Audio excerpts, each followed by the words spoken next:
You are listening to a podcast of the Geek I Media Network. For all of our shows and more, visit geek-io.net. And to help support the network, head over to patreon.com/geekio. Hey you. If you're listening to this and don't want to hear expletives, you probably shouldn't listen to it. It's gonna get interesting. Tell me his name again. Thanos. He's a plague, Tony. He invades planets. He takes what he wants. He wipes out half the population. He sent Loki. The attack on New York. That's him. This is it. What's our timeline? No telling. He has the power in space stones. That already makes him the strongest creature in the whole universe. If he gets his hands on all 6 stones, Tony. He could destroy life on a scale hitherto undreamt.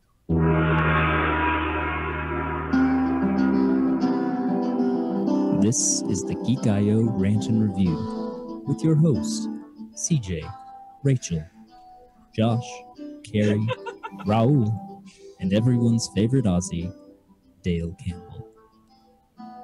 This week, we do some soul stone searching as we rant and review Avengers: Infinity War.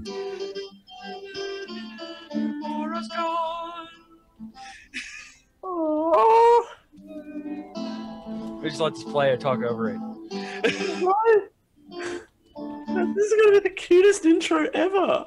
Dust in the winds. This is Geek I.O. episode 245. Our rant and review. Okay. War! Wow. The most chill intro for an Infinity War podcast. Right. Okay, so we're a bit late, guys. Sorry, real life happened. But this is the 10th of May, 2018. Where is CJ? Right there. Oh, that's He's pressing a card. I know. He's muted. Oh. So good. I'm Raul, a spider flying into space. I'm Dale. Dark Captain America is my new husband. Ta-da! I've declared it. We're married now. It's legal. You can't do anything about it, Campbell. His name's Nomad. I'm ending number 14,606, bitches. I'm Carrie. Sisters are doing it for themselves. And I'm Josh, welcoming being in the 50%. Oh. Aww. Death by Mage says, most chill for the most, quote-unquote, soul-crushing movie. Right? Oh, man, you guys. This has been a decade in the making. Avengers: Infinity War came out on the 27th of April, 2018, worldwide. They did not. Thanos demanded their silence, so everybody got this movie on the same day. The Avengers and their allies must be willing to sacrifice all in an attempt to defeat the powerful Thanos before his blitz of destruction and ruin puts into the universe. Factually incorrect. This movie shows everybody. This movie has everybody in it. Every single person. Every MCU movie. Oh, except for CJ's most favorite person in the world. Who is CJ's most favorite person in the world who isn't in this movie? So happy Droopy Dog was not in this movie. So, okay, it's easier to say the people who were not in this movie. Hawkeye was not in this movie. Yep. Ant-Man was not in this movie. That makes me sad. Yeah. They took a deal. Yeah. Okay. Right. We'll get that story in a couple of months with He Ant-Man. needs comfort. Oh. Well, Death by Mage says Thanos used the time stone to mitigate temporal dilation of movie release. That too. Oh, no, that's what he has Thor for, right? No, Reggie, the first time you typed that was correct. Howard the Duck was not in this movie. Howard the Sock was not in this movie. 1000% correct on that one. I'm a little surprised we didn't get Cosmo or anything like that in Nowhere, but we'll get, yeah. So he has some trivia. This is the 19th film released by Marvel Studios in the Marvel Cinematic Universe. 19 movies in 10 years. Jesus. Yeah. Oof. Getting busy. Yeah.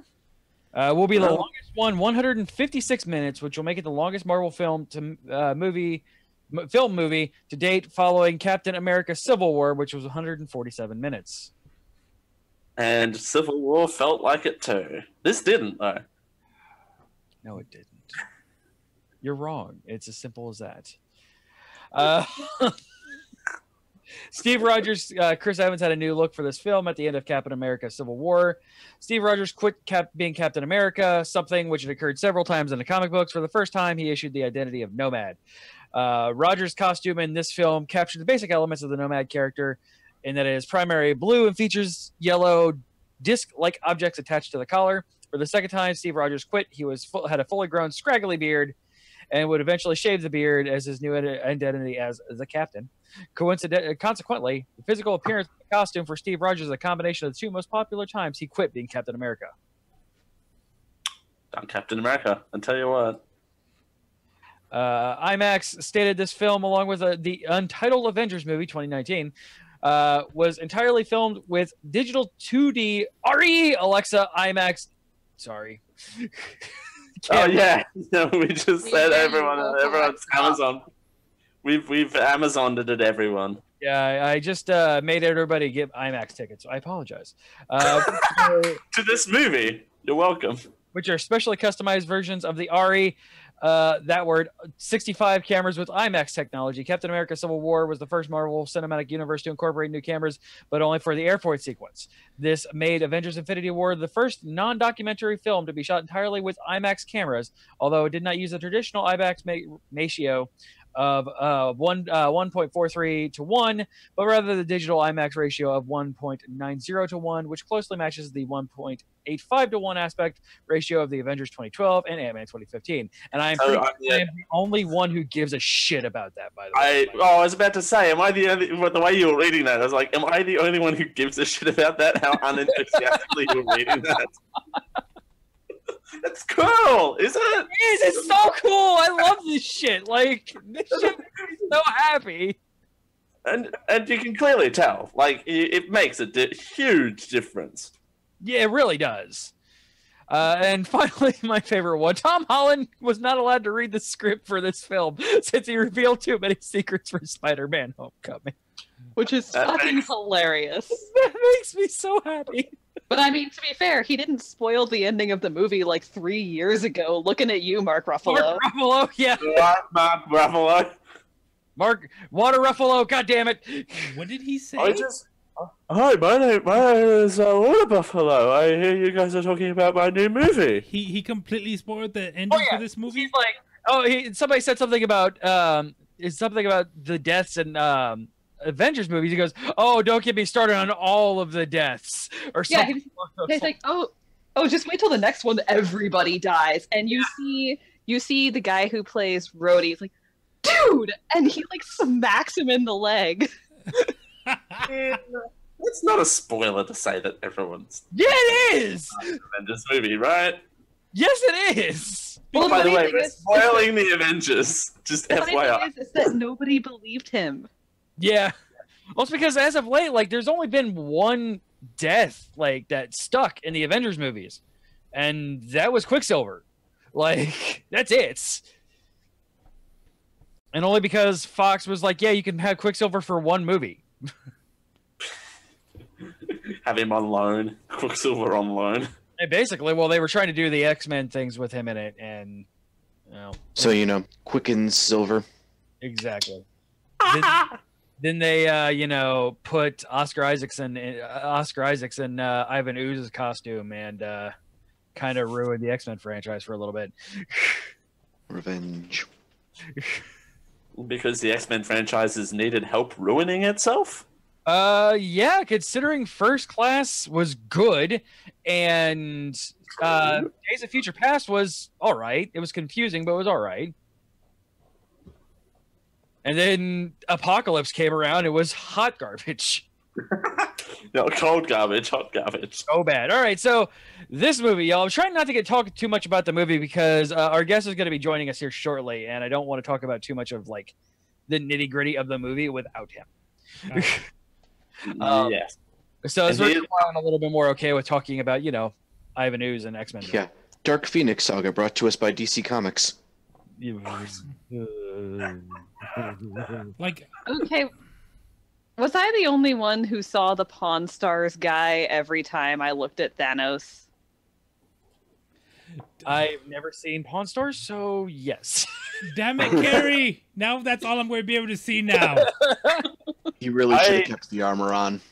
He really armor was so fucking cool. Though it was a little weird, like when he took the Tesseract, like he needed to take off his coat. Like I don't understand why he needed to take off his armor for that one. Like, what? I mean, he took it at that point. He just went completely armorless, didn't he? Yeah, but like why?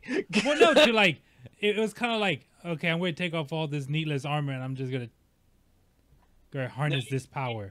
He touched Tom Hiddleston as like, I have a giant boner that will destroy half of the universe. I have to take off my armor to try and cool down a little bit. Even Thanos is sexually attracted. Was it just me, or was there like a movie or something that was supposed to be like an hour and a half movie before this? I think the original plan, like the OG plan, was to have this be a trilogy of movies. And then it got crushed into 2. And then, like, I don't believe them, but they're saying Avengers 4 is not a full and direct sequel to this. It will wrap it up and then go on with its own thing. I find that a little hard to believe, but I guess we'll see. Yeah, I believe that one as much as they said that Doctor Strange was not Khan in Star Trek 2.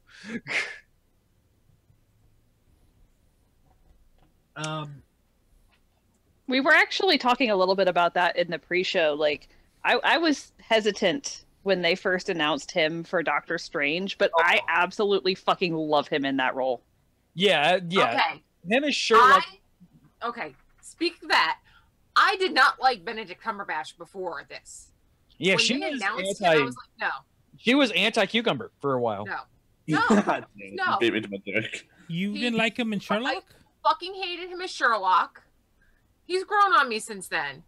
But It's I the had facial watched hair. exactly 2 episodes, and I heard that he was up for Doctor Strange, and I was like, no, we're not. No, why are they No, he works.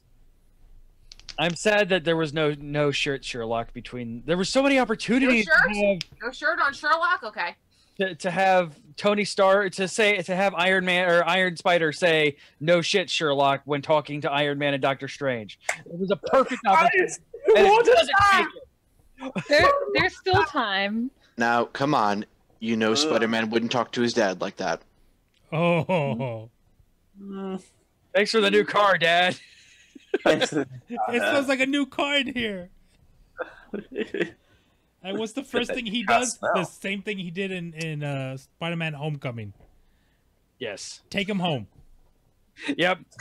Because Dad's Send him home.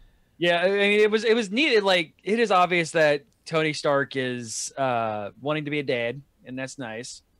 But you know, I'm not gonna get too far. He wants Stark to be visited by the stork. Also, probably my favorite thing in the movie was, you know, I gave up dairy for a while. Then Ben and Jerry's named a flavor after me. Yeah, Stark Raven. Stark raving hazelnuts. It's real good. It's a thing? Yeah, it's a thing. What was the other one that they said was better? Oh, the Hulk one. Isn't there a Hulk one? Yeah, there's a Hulk one. Yeah. Is there a Hulk Iron one? Man has evolved into Iron Dad. Yes. Iron Dad. Oh, there's a movie I want to say. It's Iron Dad. I want that death battle. Kratos versus Iron Man. The dad. But did you guys see the dad jokes from Kratos? Yes. Oh my god. I like, should have watched that before coming on. I would have cheered up immediately. It was so I good. don't trust stairs. They're always up to something. Hello, sorry. I am Dad. What you call a blind deer. No idea. No idea. The best part of the video was the fact that he had to keep stopping because he was cracking himself up. Yes. Like any dad telling dad jokes would. Yes. Any dad who tells dad jokes it's a natural reaction to just laugh. I see a test pattern. Fraser Kane's coming on, you guys. Fraser Kane. Fraser Kane, everybody. Beast. Special guest. X-Men News. Beast is joining us.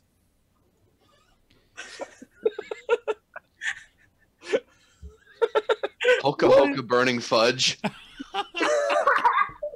Yes. You know, I don't know if that's it, but I want that as a flavor now because Right? I really hope Ben and Jerry's actually releases these flavors. Oh yes. I hope not. Oh, I mean, I don't think this movie. I don't think this movie needs help in the merchandising department. I think they've got it handled. Which, by the way, slightly off topic while we're waiting for Frasier to continue materializing. Yes. You guys saw the announcement about Rick Moranis coming out of retirement to do something for the Goldberg Spaceballs episode? Yes. I'm so excited. I might actually hide it? tune into that episode.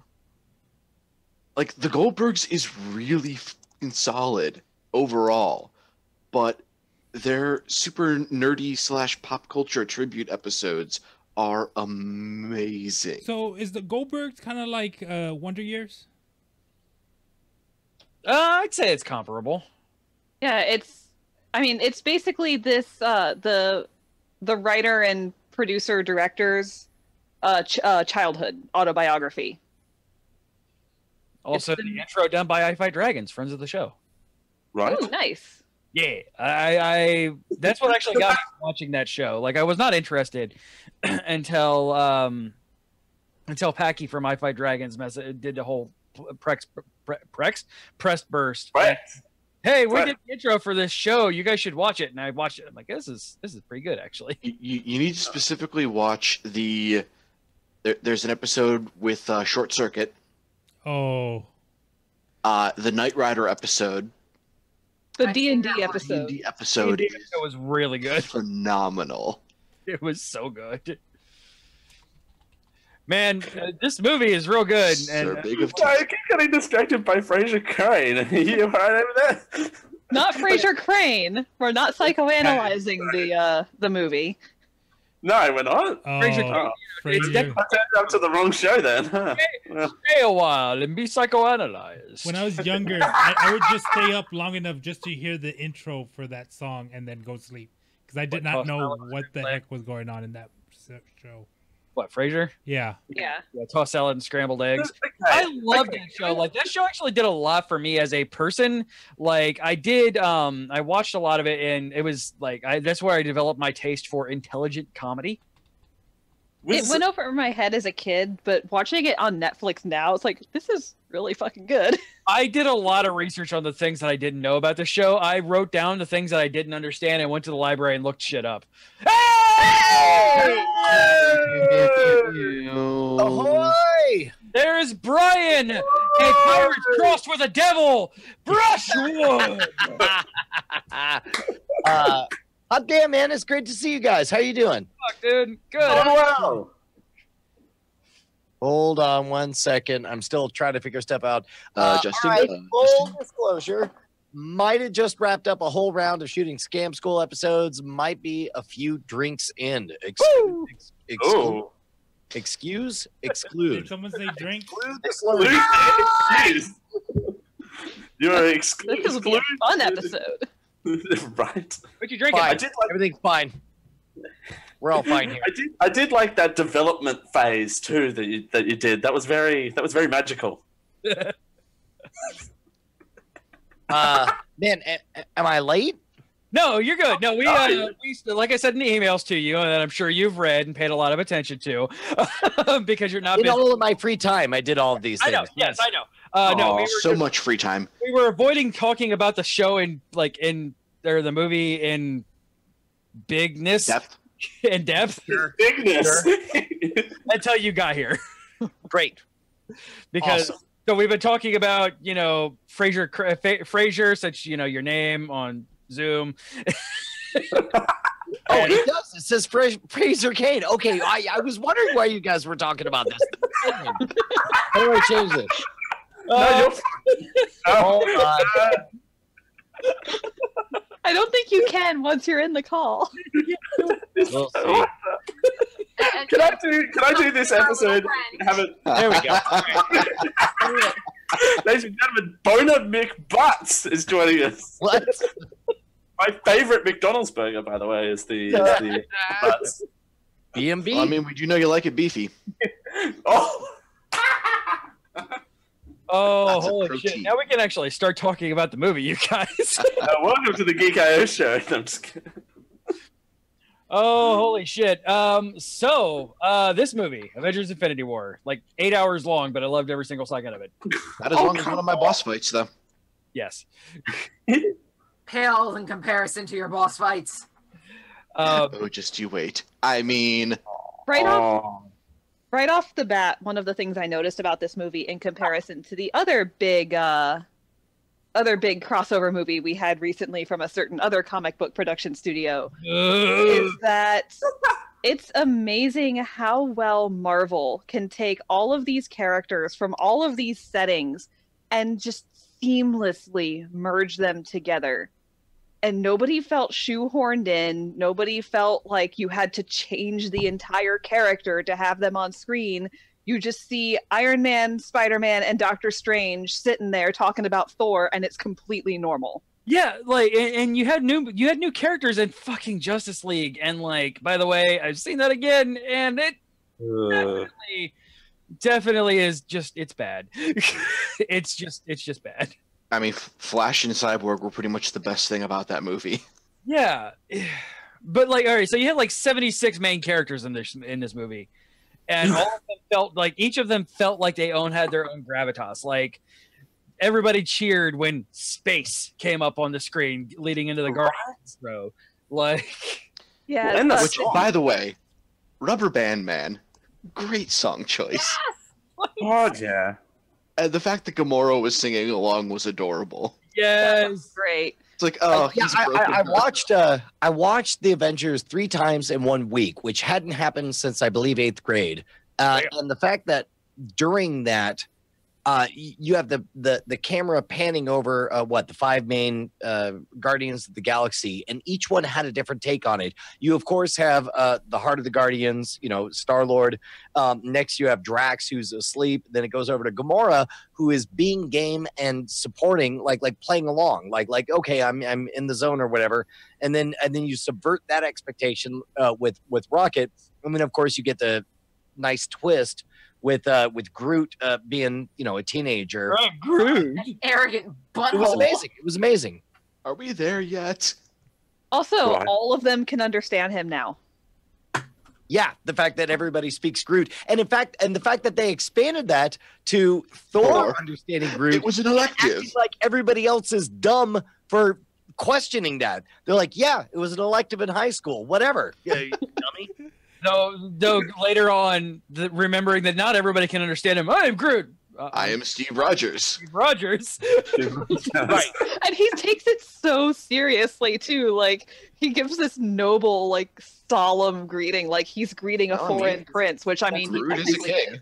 Okay, is it too early for us to start going into weak moments of the show? Because I realize Go ahead. third time through. Okay, the first time I watched the whole thing straight through. Second time, I took some naturally timed bathroom breaks. The third time, I took some intentionally timed bathroom breaks, including literally any second Steve Rogers was on the screen. He has nothing this entire movie long. There is not one good scene with Captain America in it that makes the top 10 of this movie. Hey, CJ, didn't I say that this afternoon? Yep. No, he is like of all of the Avengers, of all of like the main characters, he is definitely by and far the weakest. Super weak. Okay. All right. You know what? Let me turn that on its head. Name one good moment. One decent moment, one Avengers worthy moment that he was in. I was gonna say, I'm Steve Rogers. That's the best he's got. Is being a dummy. I'm biased, so I'm just going to remain quiet throughout this entire conversation. I mean, see, Dale, if you were playing Captain America, it would be fine. But that's always his thing, though. He's always an idiot. He's just can rally. He's a leader. He's a man out of time. He's an idiot. Like he's like what, the second or third oldest Avenger? He's the second because Thor's 1,500 years old, as we found out in this movie. No. I'm saying that like within the movies, within the MCU. But by that logic, then Tony Stark should have been the least interesting of all the characters, right? Oh. And he like had character development to hell and back. Like you're introduced to him, like, yeah, I want to have kids. Oh, Tony Stark wants to have the stork. Stork. Silly Tony, you already have a kid. Well, I mean, they know where most of the money comes from. The Iron Man toys. Wow. Or hiring a balloon artist to do balloon work in my movie theater for Iron Man theater. But anyway. I think what they're probably going for in character is Cap was really disillusioned after Civil War and he was trying to take a step back. And I think this movie is setting him and also certain other members of the cast whose contracts are expiring soon to like step back into the timelight to, you know, come back into his own as a hero and give him one last big hurrah. To die horribly. Or, you know, retire happily to a farm in the country where he wants the room to run. Second thing. As long as we're bagging on Captain America, the second worst thing about Captain America, that shield is garbage. That's a garbage, dumb shield, and you should feel embarrassed for wielding it on this big screen. Was it? He had it on both sides, right? Like both, like garbage shields, right? Yeah, it was one of those ones where he could like clink his hands together and have a fully functional shield, but separately, it looked like he had weird it looked like he had Black Widow's original gun, like her little wrist guns with boners. Like that's what it felt like to me. And I will be the first to admit that I am skewed and biased by experiencing the comic books as a kid, but even in the comic books, when he left and said, I am retiring as Captain America, I'm just the captain from now on, he still had that iconic disc shield, because that's his freaking thing, is he throws the shield and bounces off the thing, and then he's Tron, only in real life. And instead, I don't know, didn't like it. Didn't like the artistic choices. I didn't like his execution. I didn't like any of his lines. He was far and away the most boring part. And by the way, when I say he, that infects his beloved ones. I didn't think there was anything interesting about Vision and Scarlet Witch. I thought. All right, so I want to talk on that one real quick. One of my favorite books of all time is the House of M series, because it actually had gravitas and actually had an impact. I saw Scarlet Witch and Vision together, and I'm like, okay, are we going to pull that into this? Like, are we going to go no more mutants or something along those lines? No. Like, Vision died in front of her face, not once but twice, and nothing. Like, and on top of that, she had to kill him once. Well, and on top of that, like doubling up on that, by the time we got to the part where the Scarlet Witch, decides to kill Vision, it's a carbon copy of a scene we saw 60 minutes earlier that had the nuts cut off of it because bubbles came out at the end. It's like we saw all the gravitas. We actually felt it. It was almost like they were doing A/B testing. We saw Star-Lord genuinely losing his mind at the thought of killing Gamora, and he makes the decision, and then it gives us double middle fingers on bubbles coming out, like, psych, Thanos has it, and that's fine. That was a great scene as it was. But then they recreate the exact same scene, only unironically and equally to no effect. Like they do it unironically, like, I definitely just killed Vision, and then they do the same thing. They roll it back, and you feel like a sucker for carrying that entire time. Yeah, absolutely. I mean, when they did it the first time with Gamora and Star-Lord, it felt like, you know, something that would come out of, unfortunately, Guardians 2, which I liked Guardians 2 fine, but it was not by far my favorite movie. It was in Guardians 1. Where, you know, every serious moment has to have a joke put on top of it. Well, true fact about Guardians 2 is it was originally titled Guardians 2, Star-Lord Stands in a Room. For 90 minutes, yeah. Yeah. And for this being such a dark and like gloomy movie, it was funny. Yeah. I mean, it definitely had a lot of good points, but yeah, Captain America was not one of them. Yes. Yes. So let me dial everything back. I only have one other megrim, and that is, and this is fascinating to me because half the people I tell this to, they're like, I saw that too. The other half, they're like, what the hell are you even talking about? But when they got the Soul Stone, I thought it was a little bit of an obvious thing of like, okay, everybody should feel moody now. What's a way to make everybody feel moody? Let's put a carbon copy identical twin towers from 9/11 in the background. And then, but don't worry, we'll show that they're alien twin towers. So they're not exactly the twin towers. Did anybody else see that? Did notice that, yeah. Right? I did notice that.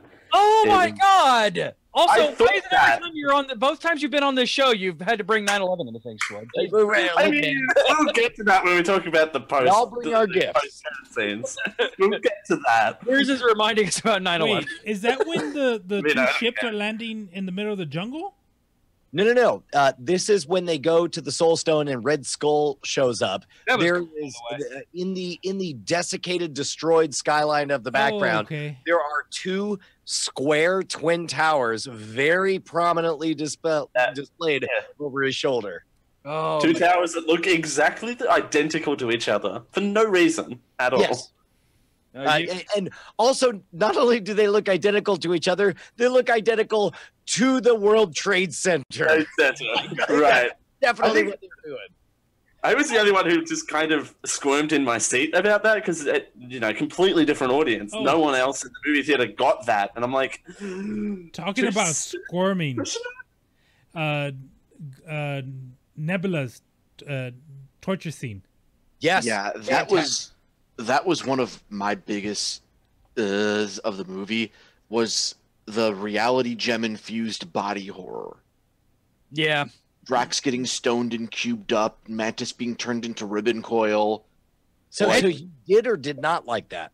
I hate stuff like that. Oh my God, I loved it. It was the best part. Like the parts that jumped out at me were this shock surprise. The portal that cut off the hand of Scaly Hulk in the beginning. That was awesome. Amazing. And then to see the same thing, all of a sudden in a visceral, unfair way, suddenly Drax is in cubes. I'm like, Jesus, this is terrible. Mantis being spooled out. And still alive because you saw her eye blinking. Those were such unfair punches that subverted all understanding of what we were up to that I loved every single one of them. The heart of great theater is surprise, and those moments definitely delivered. Yeah, because you're not expecting something that dark and that wrenching out of a series of movies, out of 19 movies now that have been, for the most part, pretty fluffy. Like, you've had some dark moments, obviously, but for the most part, these movies are very fluffy movies. And like, you expect the kind of shit out of DC. You don't get that a lot out of Marvel. In a way, yes, but also that kind of brought me out of it a little bit because it basically told me don't trust anything you're seeing. I mean, that's the entire point of the reality gem, though. Like, it's meant to fuck with your brain. So, yeah, okay, before the obvious place to go is don't trust what you're seeing, and then that leads us to the end. But before we talk about the end, I do want to heap so much praise on this movie for the storytelling and the characters and the fact that the logistical miracle of what they were able to pull off, the fact that they were able to take 75 different characters and carve them into teams of 32 apiece. That math works out. Check it. Yes. And tell essentially three versions of an Avengers story, one of which is nothing but three guys go make a hammer. And yet, and it's enthralling. It's amazing. Which, by the way, Peter Dinklage as a giant. Giant Peter Dinklage is Brilliant. the best. He's a giant troll. Oh no, he's a giant dwarf. Giant dwarf. Yes, he's a giant dwarf. It's He's amazing. Tyrion Lannister, but 7 feet, but like 12 feet tall. It's fantastic. Wait, was it just me or did he said hold the door when Thor is opening the iris? Did he say hold the door? It wouldn't surprise No. That's what I heard. It wouldn't surprise me. Because I heard in the theater the first time, and then I saw it the second time. It's like he said hold the door, didn't he? Death by Mage says he did. Oh, the gut punch is real. What I really want to commend them for is making Thanos a believable antagonist. Yes. I would counter that by saying he is definitely not the antagonist. He is the protagonist. He is the only character who has an arc. He is the only person who faces the darkness of the courage of his convictions. He's the only one who comes out the other side having done what he believes is the right thing despite a horrible cost. This is the Thanos movie, and Thanos is, I'm sorry to say it, the hero of this movie. That's what makes him a great antagonist to the people on the Avengers side of things, is the fact that he is not evil. He is not doing comic book Thanos where he's just killing half the universe to get not space. Like he is an idealist. He is, ready to sacrifice to achieve his goals, and they're not inherently wrong, just unpopular. Yeah, what he's got himself, what Thanos has been given in this, and I say given, he is doing, I agree, what he feels is the only way to fix a valid problem. Let's face it, we have a finite number of resources. Look at our world. We know shit's running out. That's why we're trying to scramble and figure out different ways. He's got it, so he's like, boom, half of you are dead. You got twice as many resources now. Look at how great you can live. Yeah, to Gamora, your planet's thriving now, and literally it's because of me. Like, nobody knows famine. Nobody knows hardship. Nobody knows struggle on the planet that I took you from. Yes, it required me killing half of your people, but the half that are still alive, but he's children not that are your age know a beautiful world. Yeah, but his thing. I mean, I'm not counting it. I'm just saying that it's not. He doesn't want them to go by status, how much they have, what. Yeah, it's random. It's full random. Half. Oh, it's so random.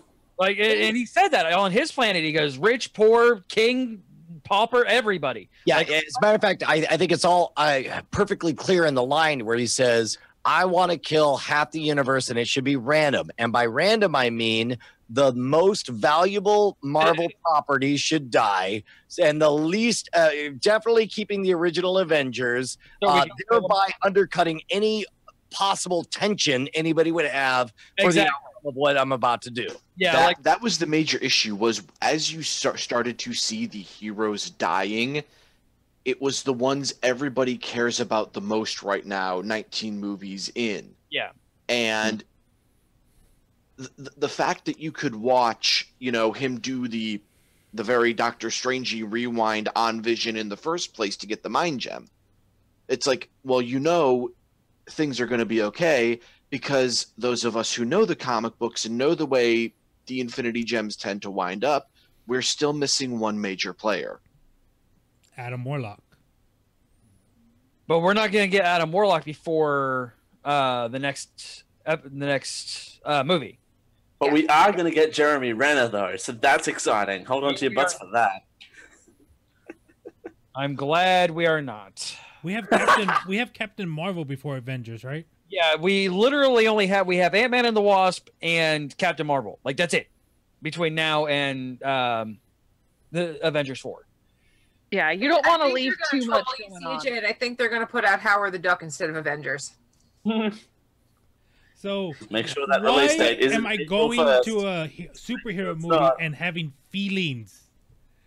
Yeah, it's like That's called good storytelling. I know fucking Spider-Man's going to be back. He has a movie next year. Like, everything is going to be okay with those guys. I can't guarantee the original Avengers are going to be okay. Which I kind of think, especially Cap, I think they're probably going to murder him because keep in mind they also have the leeway to kill off characters and yet still engage the actors. Now that we've opened up the ability to jump forward and backward in time, the fact that Captain Marvel is going to take place, 30 years ago and so on, really shakes things up so that characters can truly die, not resurrected, not replaced with another actor, with the exception of War Machine at all, but still have a presence of a toehold in the universe. Yeah, exactly. And I most certain that Chris Evans is going to die next episode or next episode. I'm pretty sure they're gearing up to just retire Iron Man, to have him just kind of like be the financial backing and the science guy. The guy in the chair. Well, legit, his contract is up, so yeah. But I mean, they can reference like, oh, Mr. Stark made me this thing. Yeah. Yeah, but because that's what happens in the comics too. Whenever you need a gut punch, you kill Captain America. Like, and then you resurrect him with someone else. So we were talking about this before Brian came on, but it feels like there should have been a trilogy. With it being 2.5 hours long, 2 hours and 40 minutes long, I'd be okay with that.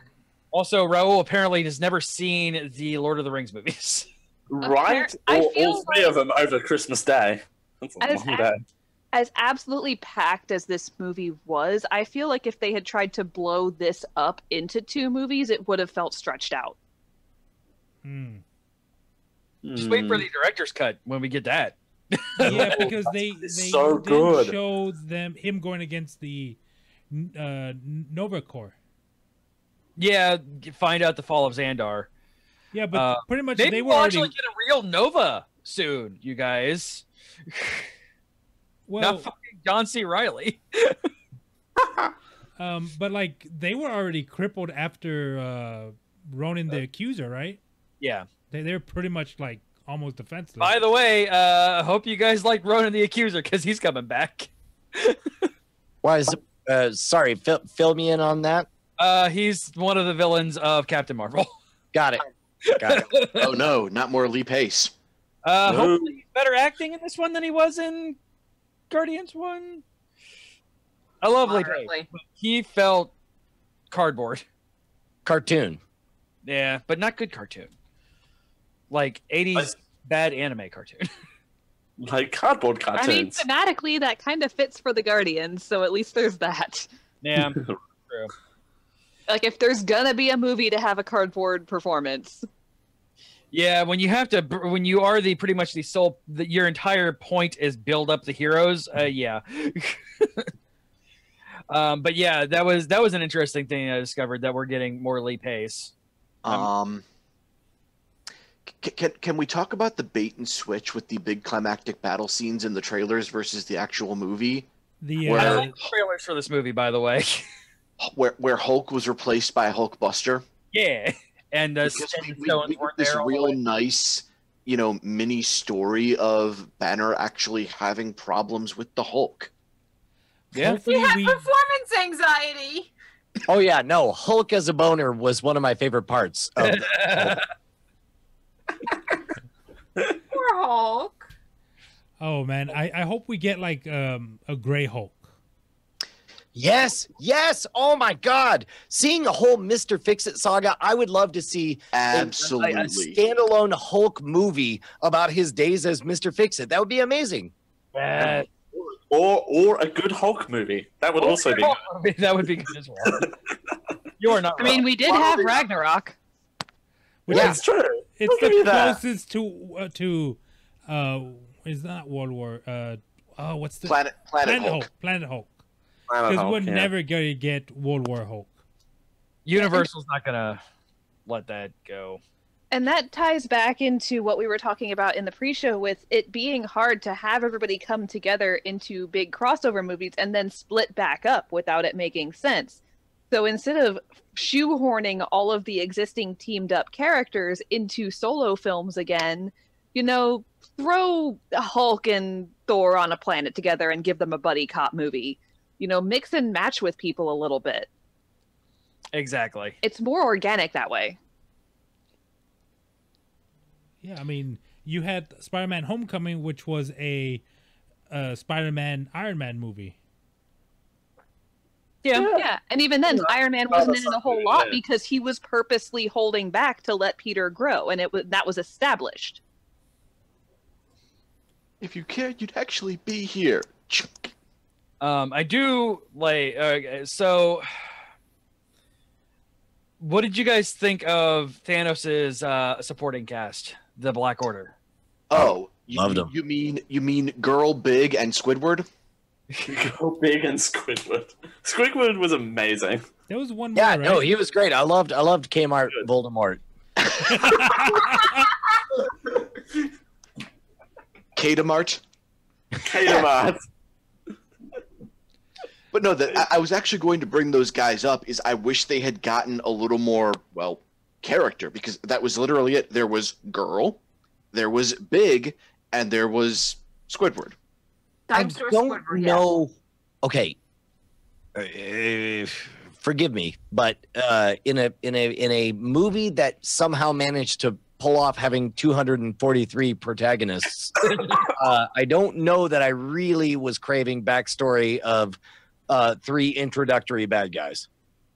Yeah, especially all of them that are not going to make it, which is a weird thing because the Black Order are like a big part of the current Marvel continuity. Like, it surprised me that they murdered all of the Black Order in one. Like, especially Glaive, especially Corvus Glaive.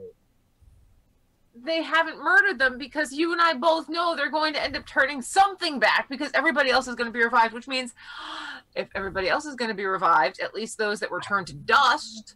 Damn you, impartial Dragon Balls. They'll be back away anyway, so... Like, Proxima Midnight is one of my favorite antagonists in current comic continuity. Like, Corvus Glaive is real cool, too.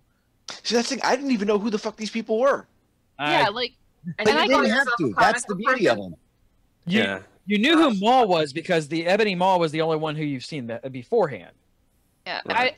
I didn't miss the lack of backstory for them, but a little bit more characterization in the screen time they did have would have been nice. Instead of having them just say not a whole lot and spend all of their time trying to pry the gem out of Vision's forehead, give them a little bit more dialogue. Let us get to know them a little bit while they're doing the stuff. I just like I don't know that adding 20 more minutes of that business would have made it a better movie for me. For me, like I felt like there was only so much air in the room, and most of the air is reserved for characters that we've met and seen before. And if there's anything left over, it should be owned by one character, Thanos. And along the way, like we got it.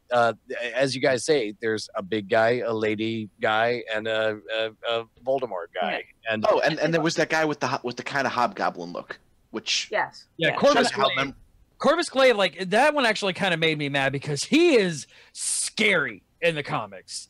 Yeah. Like he is baby Thanos, and like he does it really. He's baby Thanos without wanting to bone death. Like, yeah, and I'm not suggesting give them more runtime. I was, just suggesting maybe have used the runtime they did have in a different way to get. I will agree with your proposal as long as all of their runtime comes from Captain America. And in this like for me, one issue I had is they didn't name any of them. Yeah. Yes. Okay, they're the children of Thanos. Unless you've read the comics and know the Marvel Universe inside and out, you're gonna look at these people and go, "Who the fuck is this idiot?" I was so my problem. Like I was glad they didn't waste our time by like, look, we all know they're gonna be dead before the movie's over. Just don't even bother to give them names. We're good. That's the villain thing. 1, villain 2, villain 3, and so if they're going. In fact, I like your names the best. Big Lady and the other one. The big lady. How much like this show? Guy, come on. Who the fuck are these people? That's the thing, is if they were meant to be so inconsequential and forgettable in the first place, why put them in? Oh, I think they served a definitely strong purpose. I mean, I think I thought Voldemort was a very credible and very interesting villain. His confidence just because Voldemort's been the only one that's had any kind of a development, because you saw him when you saw Thanos. Like, he's the one that gave Loki the Tesseract. Like, he's been in this entire thing. He's the only one. So he's the only one that you should really give a shit about. And I do think it's fine for us to know that however much we've developed with this one character with crappy Voldemort, I think it's fine to have more bodies to imply that as deep and as rich of a story as we've already experienced with this one character, imagine that times 5. That's what he has backing all of his plays, and that makes it more credible, when the fights go down. Yeah, exactly. Voldemort is the priest dude, right? Or the guy who talks the like one a who priest. got Strange. Yeah, And he's like the surgical knife thing to him, which was a nice parody. Has actually defeated, quote defeated. I use that term loosely. Doctor Strange. He is more powerful mentally than Doctor Strange is. Right. Just Strange in this movie, though. 80s movie. Again, the old 80s movie called Aliens. Yeah, Peter is so cute. I love. See more movies. If I hear one more pop culture reference out of you, which I have a feeling is something that Rachel has told me a bunch of times in my marriage. Just a couple every day. Just a couple every times a day. Seeing the team kids in the form of Peter and Star-Lord playing off of each other was pretty great. And the Stan Lee cameo, though. They made me so happy. Really super early on, too. Yeah, I'm glad they got the cameo out of the way. I agree because it's become enough of a man. I guess I'll say the T word. It's enough of a trope now that we're all waiting for it. It's like, get it out of the way. My favorite part of any movie is the part where, even having seen the trailer, I now feel like I don't know what will happen next. And the faster you can get to that, the happier I am. And so in that regard, I totally agreed. It's like, great, got the cameo out of the way. We got Thanos kicking ass and becoming a credible villain out of the way. I'm in. Yeah, I did and notice. That's a rare thing these days with the way they cut trailers with everything important in the film. Marvel movies, man. Yeah. There's one scene in the trailers where it's like Captain America is like holding back the Infinity Gauntlet. No, makes no sense. 0 sense. Yes. By the way, that pisses me off. It's only got 2 gems, but in the movie, it's got 5. Yeah, which makes it even less sense. There is no fucking way Captain America is that goddamn strong. There's no way. Even with adrenaline, there is no... Hold on. Allow me to counterpoint. They had previously established in the MCU that he had bordering on celestial level strength and of spirit or whatever it was. Like, do you remember the party scene when they made a game of trying to lift Thor's hammer? Only one person got it to move just a little bit to make Thor he was worthy. Like whatever it is that's in Steve Rogers, they implied that there's something more there. So as a result, another celestial object in the form of the Infinity Gauntlet, it was not out of character, especially since they laid the groundwork to imply that there's something special in him. That again, he didn't stop the Infinity Gauntlet, but he jiggled it just the way he did with Mjolnir. I mean, a half celestial couldn't hold off a single stone like that, though. What you're getting into actual logic. I'm talking about CJ. He's playing the your asses. He's playing the shonen bullshit card. Yeah, I know. What's that? The shonen bullshit card. What is that one? Anime trope where the good guy, the hero has to win because he is simply the hero. I did notice that exact same moment. I'm just saying, like, when that happened, it immediately was reminiscent of something that they had very deliberately laid the groundwork for before, and I forgave it instantly. I don't know. I think because I'm still riding the high from Black Panther, But as soon as they showed Wakanda, I'm like, more Black Panther. I want more Shuri. No, Wakanda's just rad as fuck. So excited. Wakanda's rad as fuck. It's not just you. It's the fact that they did a really good job building that country. Everybody started cheering in our theater when the drums started playing. Aboye is great. Or at least I did. By the way, this is He wants the Olympics, or at least a Starbucks. At least a Starbucks. See, the memes make sense now. Oh, and This one's for you, girlfriend. And Rhodey punking out Mark Ruffalo. Of course you bow. He's a king. Yeah, kind of that here. We don't do that here. But can we talk about the amazing African war chants before that big battle? Oof. That was Can we such a talk cool about moment. Mr. Duke? Rachel has a huge crush on Can we talk about my husband a bit more? Like, I know he's been grilled. No, this no. entire We'll episode, talk about your husband but- later. We've always talked about your husband. It's time to talk about Mr. Duke, because that man is. Though I love the gentleman that plays Black Panther. Mr. Duke is one hot piece of man. He's quite attractive, yes. I'll He give you is a that. rather, yes, Mr. you can Brushwood, be your a take girl. on I don't the care because character you know of what? Duke? Yes, please. What was that, CJ? That's probably the only time you will hear that statement come out of my mouth. Mr. Brushwood, your take on Mr. Duke's attractiveness. I'm bad at actors and trying to figure out who we're talking about. M'Baku. Okay. M'Baku. M'Baku is just all kinds of His real awesome. last name is Duke. And I'm waiting for Swed to pull the anyway. See you later on that one. I mean, no, that's fine. I think we talked about this. I've only seen Black Panther once, and I don't know what it was about it, but it seemed like a fine movie that, for whatever reason, didn't resonate. We just weren't on the same wavelength, and I really owe it 2 or 3 more watches. But as a result, when Wakanda showed up for me in Avengers, I was like, oh, that makes sense. That's a very recent movie that did well, and there wasn't a lot of resonance beyond that for me. I could see that, and yeah, definitely. I honestly think when you watch it again, it'll be good. By the way, it came out on DVD, so there's that. Ooh. I think when you get the chance to watch it again, it'll especially after Infinity War, that it'll be a little bit more resonant with you. Mm-hmm. Unlike with Dale, who absolutely hated Spider-Man: Homecoming and Civil War, because I did hate those movies. Homecoming. I hate those movies. Okay, Homecoming was great, but I share your lack of enthusiasm for Civil War. Civil War had some wonderful set pieces, but ultimately the star of Civil War was our favorite heroes fighting each other and me being confused about which of my dads I should want to punch the other one. And I was like, I don't care for any of this. And then the third act of like, oh no, wait, psych, the bad guy is this lonely guy who's going to commit suicide. Ha, we stopped him from committing suicide. We win. I was like, I forgot about that. I'm with you. Civil War, not great.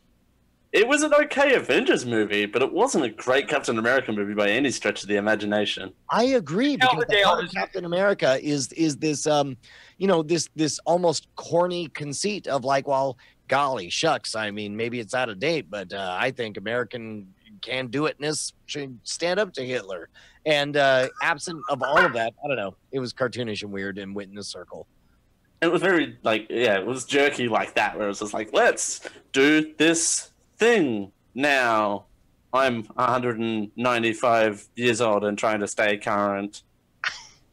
That was almost a Dale rap, and then you turned into a robot. Especially in the context of the Winter Soldier was so good. Like, for them to straight up take to do the impossible would make a credible hero out of Captain America in the first Avenger, and then to suddenly turn him into a Jason Bourne movie was fantastic. And it's hard to get over that crest. Yeah, definitely. I mean, I liked Civil War. I mean, I liked the comic series better, but it was fine.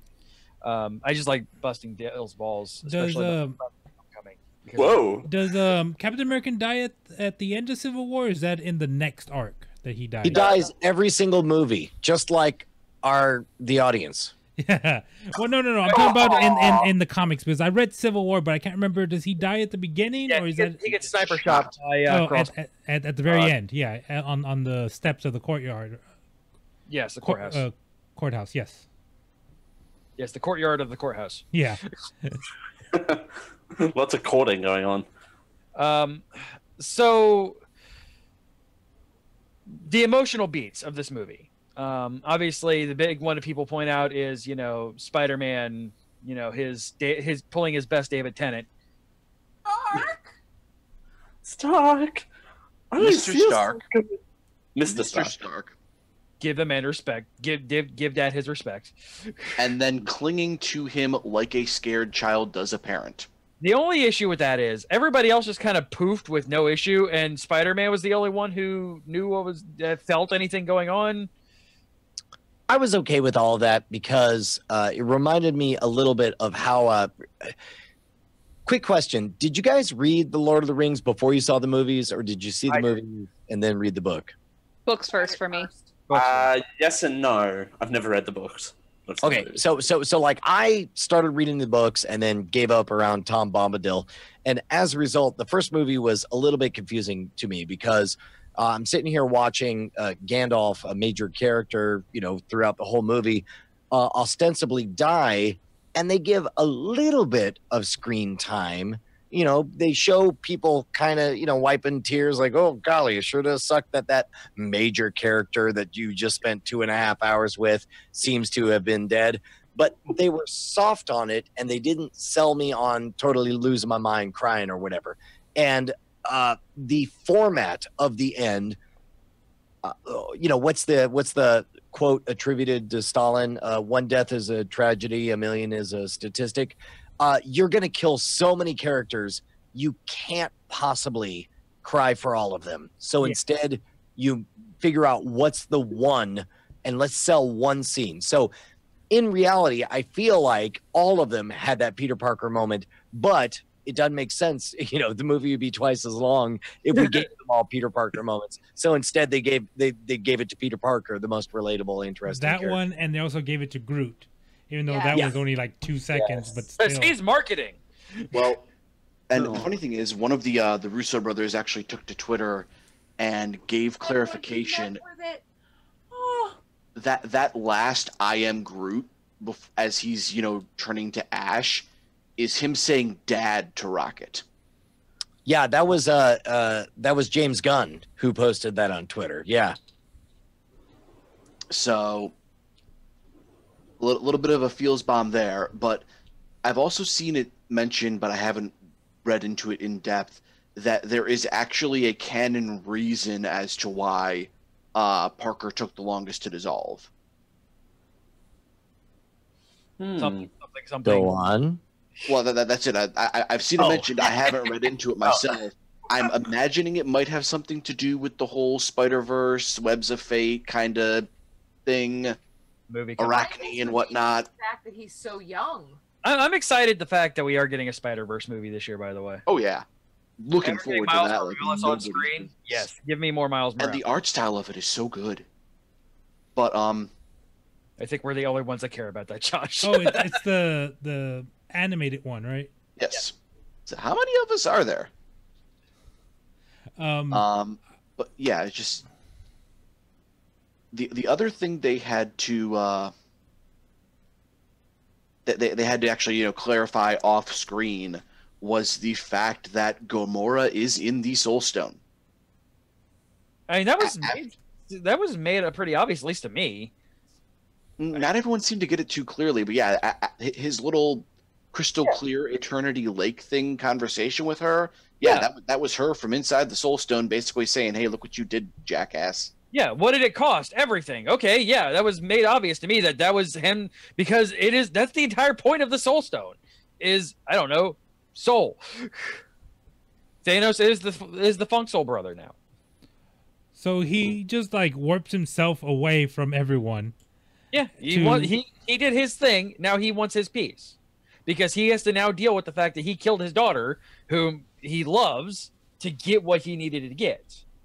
So, that is a thing that he needs to deal with.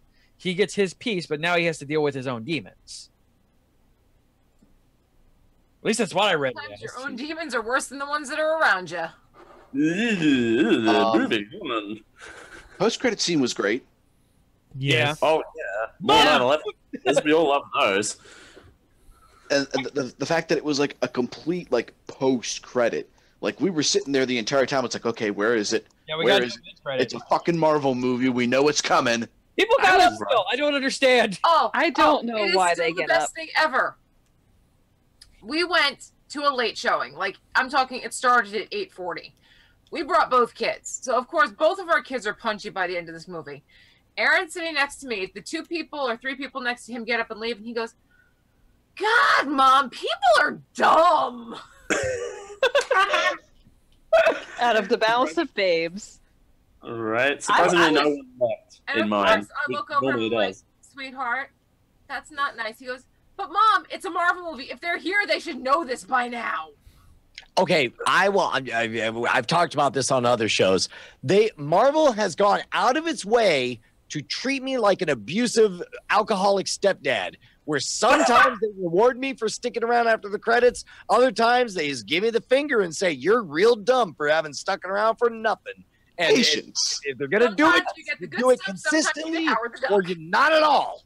I was waiting for there to not be one, actually. Oh man, I think the Captain America, the Captain America at the end of Spider-Man: Homecoming was the greatest throw ever. That one was real good, but it fit the theme of the movie. So how many more of these do we have to record? Marvel is the personified pussycat. Just saying.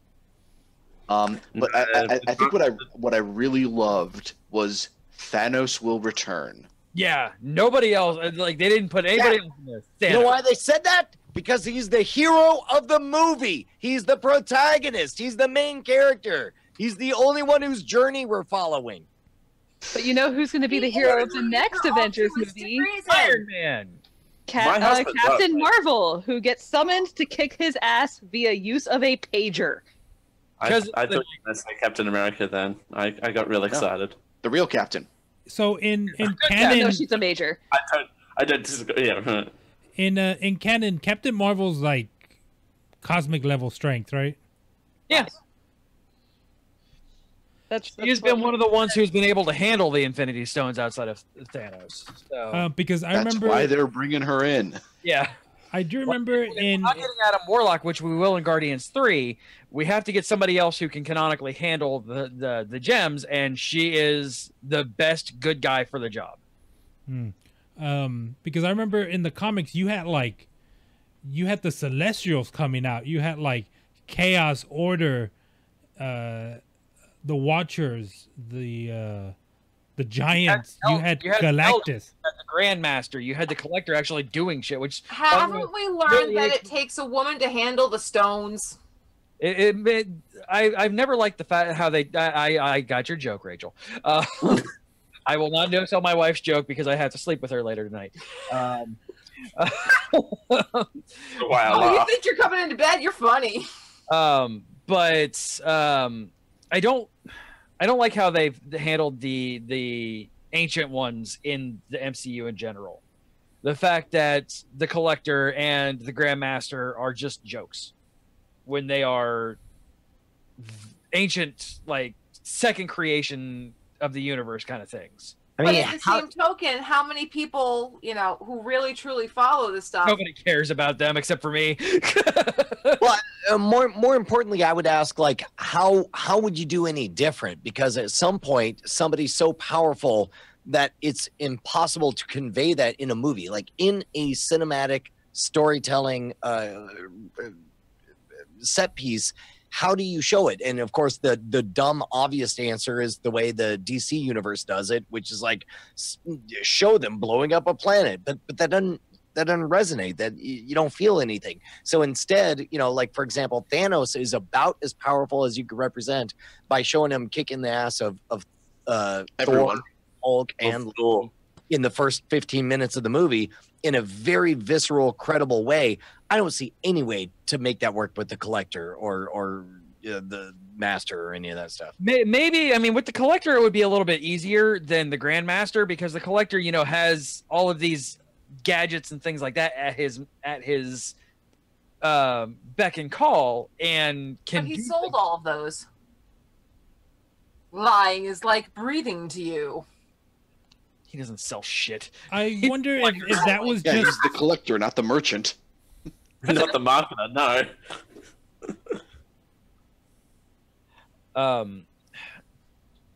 So, all right.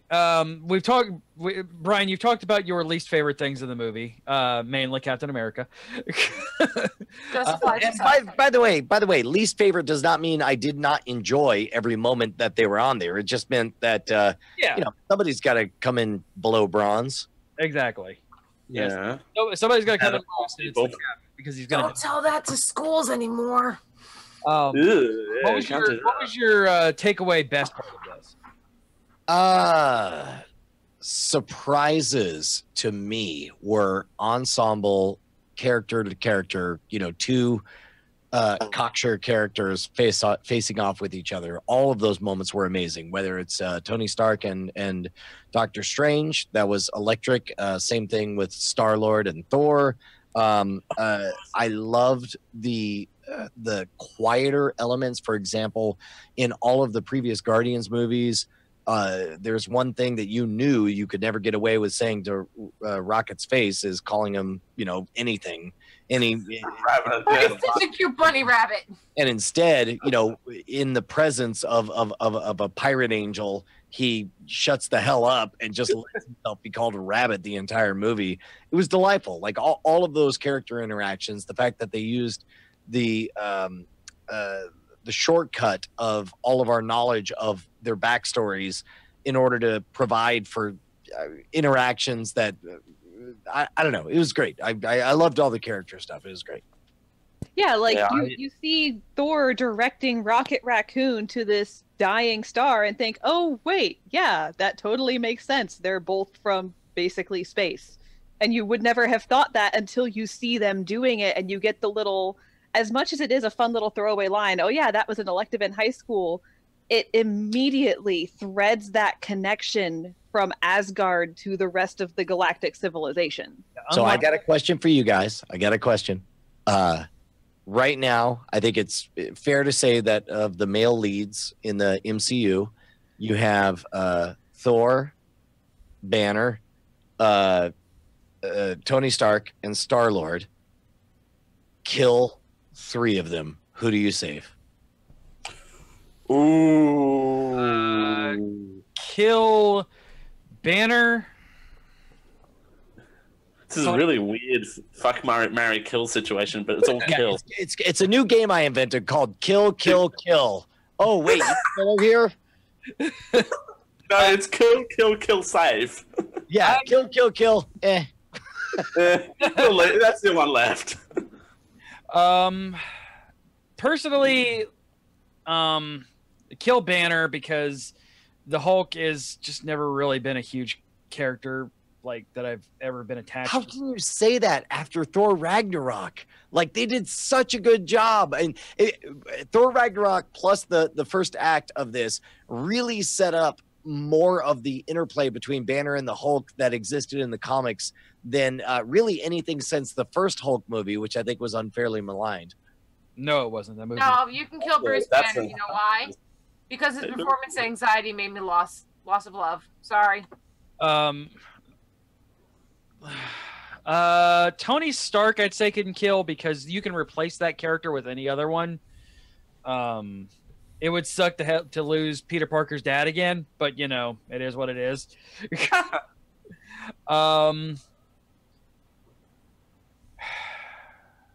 And the other, I guess, Thor. You would kill Thor? I would kill Thor. Because you can have Natalie Portman come in and be Thor. I would keep Thor in a heartbeat. Thor has gone from the jokiest, I don't know, the punchline of characters to his performance in Ragnarok and this movie, he has grown the most as an actor. He is the best part of the MCU right now. I just think that there's more story to tell with Star-Lord, and he would be the only other one that I would be willing to like. Okay, so here's let me make a case for keeping Thor and killing everyone else. We've run out of surprises with Tony Stark. Yeah. We right now I could give any situation in the world, and all of you could tell me exactly what Tony Stark would do. Yes. Same thing. Star-Lord. I'm pretty sure I could do the exact same thing. I think Banner could surprise you, but Thor is at his most interesting point in the entire history of everything, because he was defined as a son, then he was defined as a brother. Now he's defined for the first time on his own as somebody who's not a fish out of water, but somebody who finds himself strong, powerful, and alone in the universe, and also very motivated. I think Thor's the most interesting character in the MCU right now.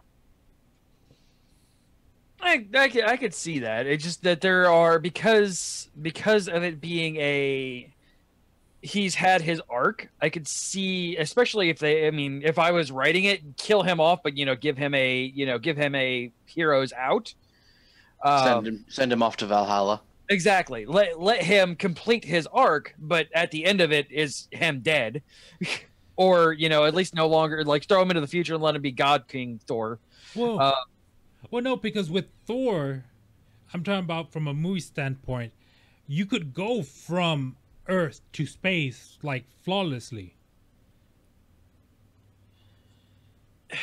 Not really flawlessly though. Like, well, not flawless, but like it could work with an Earth base or a planet based storyline or a space story. But so could Star-Lord once he finally gets into his character. The issue that they've had with Star-Lord is you haven't had him long enough. And also I'm biased because I've loved Star-Lord since the 2000s. And I'm one of the 3 people that knew about the Guardians of the Galaxy before the movie came out.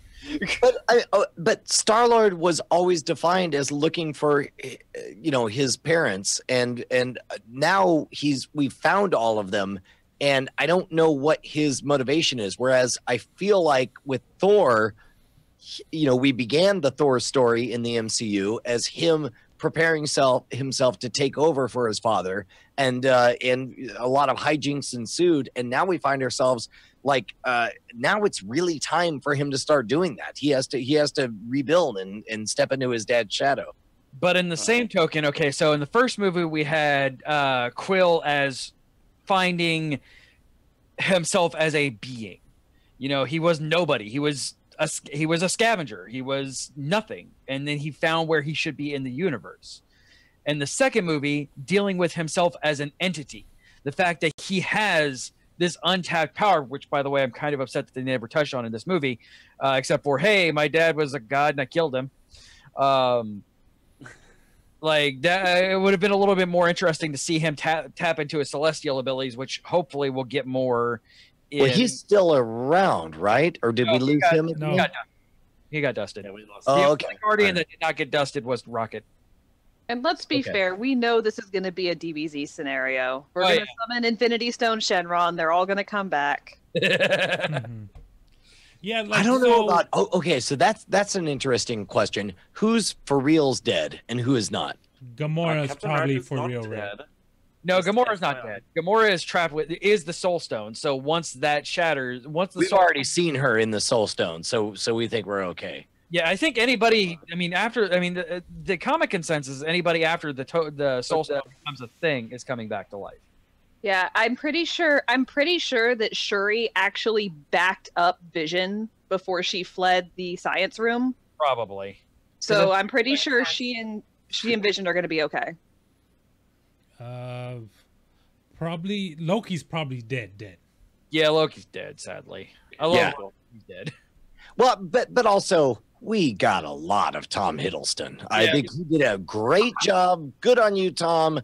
And he Enjoy romantic comedies for the rest of your career. Like, Loki died a hero, and that's one thing that, like, he needed. Like, He didn't die the villain. He didn't die the comic relief. He died an awful bad hero, bad at his own job. He didn't. His one job is to deceive, and he couldn't deceive he deceived like a kid's magician. It was awful. What was the other guy that died? Heimdall. Yeah. Heimdall dead. He's dead. He said he doesn't want to do it anymore. So I now he's want him to go be John Stewart as the Green Lantern. Like that's all I need. Yeah, now he's free to go be Green Lantern. Yeah, James Bond, or the Doctor after 13 is done, or yes, just not another Dark Tower movie.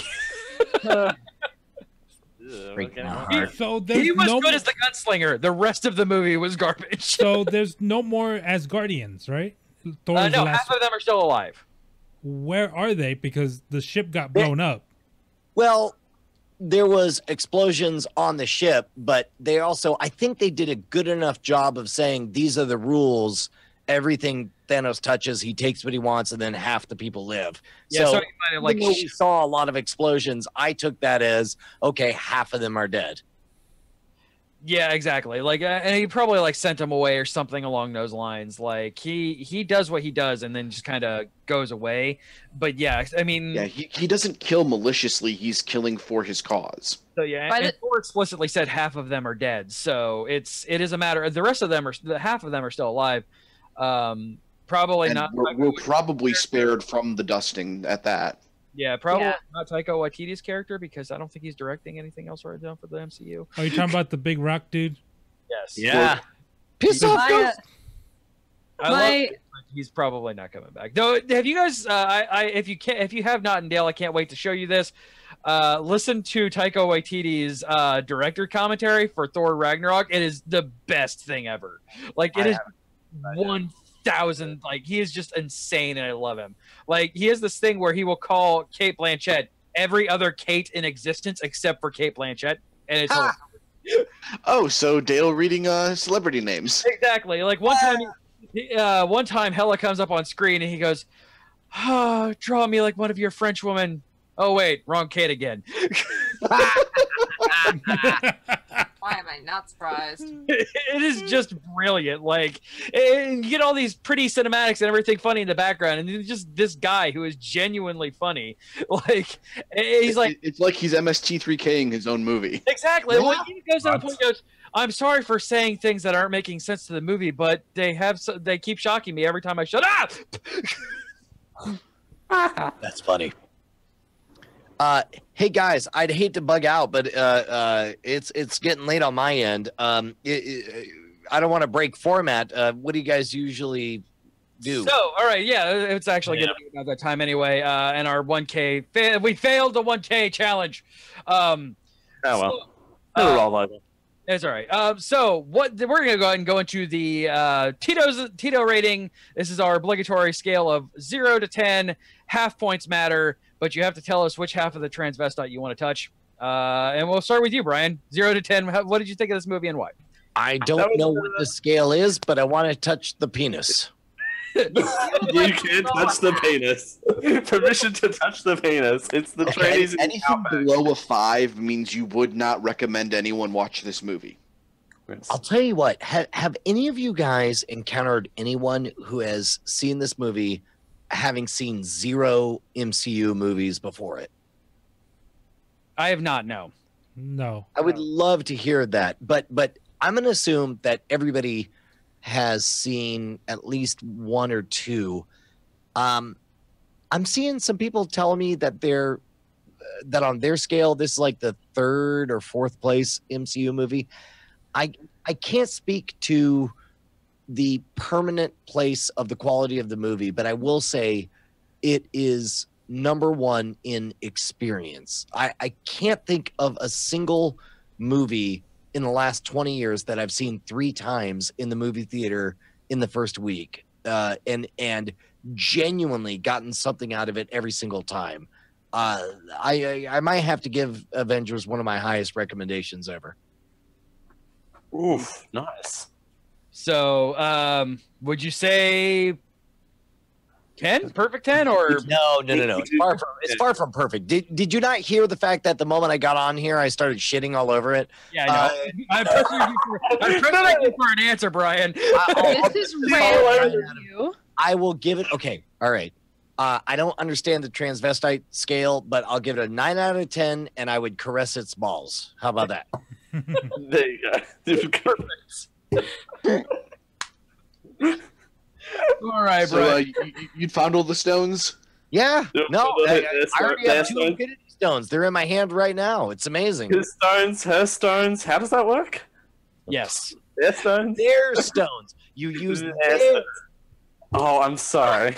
All right, so we'll go ahead and let you go, Brian. But first, tell people of the 2 people who don't know where to get you at online. Where can people find you at? I'll tell you what, man. I got a lot of stuff going on, but there's only one thing I really care about you trying. If you have not tried it, check out The Modern Rogue at youtube.com/Modern Rogue. Jason Murphy and I are on a quest to become the ultimate gentleman, warrior, and scoundrel, and it's doing well enough that yesterday we submitted a bid and we're getting property and we're going to get 7 acres to build a Modern Rogue world headquarters. Did it officially get done? Did it officially go through? Did paperwork finally go through? I have not announced this publicly until just now. Did you get the puppy? Well, yeah, we got the puppy, and so now the game is, can I get the financing? New game. You fun hot game. Yeah. Killing this right now. We'll see. If you need an IT person for the puppy complex, I may know a person. Yes. That person is me. I may have made some calls and found out whether or not there was gigabit fiber available in the area, and I may be very pleased with the result. Also, I'm gonna cut myself off because I don't want to say something out of turn. Yeah. But we're talking about having like a launch party on a certain day and then doing it again every year until 6 years from now. On that same day, we can have that same party, only, I don't know, there happens to be a total eclipse. That would be fun. Yes. Woo! Yeah, like the first thing that I thought of when you were talking about that on Night Attack was like, all right, first thing was, how much do I have to pay for a Geek IO studio there? And the second thing I thought of was, man, I wonder if he needs somebody to handle the IT there because yes, we do. Give me a moment. Give me a little bit of time, but let's make this happen. Yeah, absolutely. Yeah. All right, Brian. I might be willing to move. Yeah. My skills are limited, but I know someone with a marketing degree too, so there's that. See, look, it's all coming together. All right, hey, I love you guys. I got to bow out, but this was fantastic, man. What a great time. Thank you guys so much. Yeah. Thanks for coming on. Thank you, Brian. All right, see you guys. Bye. Get some rest. It's Bona McButts. Bye, Bye, Oh, It was man. awesome having him on again. Oh my God, he is one of my favorite human beings in this entire universe. So good. Man. And positive things came out of that last little bit. I'm glad of this. Except for, Also, except for world the premiere announcement of the puppy being gotten. You hear, you guys? Oh, we need to clip this out and send it everywhere. So we've got it time coded. Well, we got time coded anyway, so there's Yes. Oh my God, that is so exciting. that. I'm actually really excited for that. We got the puppy. Nice. All right, so for the non-Night Attack aficionados in the group, he's been chomping at the bit to get a place of his own because he runs, like myself, everything out of his house. And he, like myself, has been getting more and more increasingly frustrated with that. So he's been looking at firehouses, warehouses, and shit like that. Unlike me, he has a worldwide empire that he has to take into consideration. So there's been this back and forth on this 7-acre piece of land that he has been. His dreams have been dashed and they've been rebuilt and dashed, and it's like he keeps getting put through the time stone. Hey, real estate agent, I've come to bargain. And now the big announcement was on Tuesday that he wasn't sure. He was like 90% sure that he got it, and it's always been called getting a puppy. He was like 90% sure, and then yes, he got it, and that is fantastic. Hopefully So- I remember when they first started talking about getting the puppy. The puppy wasn't wearing a firehouse. No. The puppy. We're not going. We're getting the puppy, but the puppy has cancer. We're not putting down the puppy. But yeah, they looked into a firehouse, just like, oh yeah, we can run cable through it, we can get gigabit, and then it just like fizzled. Yeah. If we have an opportunity to have Geek IO headquarters in a freaking firehouse, Right? Yeah. So that is I'm super excited for him because I like to live vicariously through people a lot more successful than I am. And so I don't know how that feels at all. also I have a good feeling that I might be able to piggyback off of his success. Oh. All right, so now the old thing of going left to right now that Brian had to leave. All right, so Tito's for me for this movie. Oh my God, you guys! I have seen this movie. What, Rachel? You've seen this movie 3 times now. 3 for audio listeners. And and Rachel wasn't talking. It was scary that she just didn't say anything. No, I'm finishing up an IEP. So, oh my God, you guys, I fucking love this movie. I absolutely, and like Brian said, I took something different out of it each and every time that I've seen it. You know, my love affair with Black Panther and Wakanda just continues to grow, and the fact that they killed him made me realize that, oh yeah, this is a part 1. Oh yeah, the fact that Okoye had to watch him dissolve in front of her, that was almost as heart-wrenching as Spider-Man. Yes. It just, this movie took everything that the DCEU has been trying to do over the last couple of years and just like smacked them around like a grade school bully. Like it was insane how like dark but like still inspiring and heartfelt but you know, funny and perfectly paced. Like, yes, this movie was long, but then again, I own all of the extended Lord of the Rings and watch them regularly. So It's true. Except for The Hobbit. He will not watch The Hobbit. I purposely said Lord of the Rings. the thing of it is, like, the whole part 1 ordeal is really summed up in the last thing Doctor Strange says. This was the only way. Yeah. Like, this was the one situation where we win. Yeah. And it might not seem like a win at first, but obviously if he went through 14 million and some odd... 14,605,000. Because he missed my ending. Oh. Very nice ending. So, it's a happy ending. It is. Maybe. So, I mean, like Brian said, I mean, it's not a perfect movie.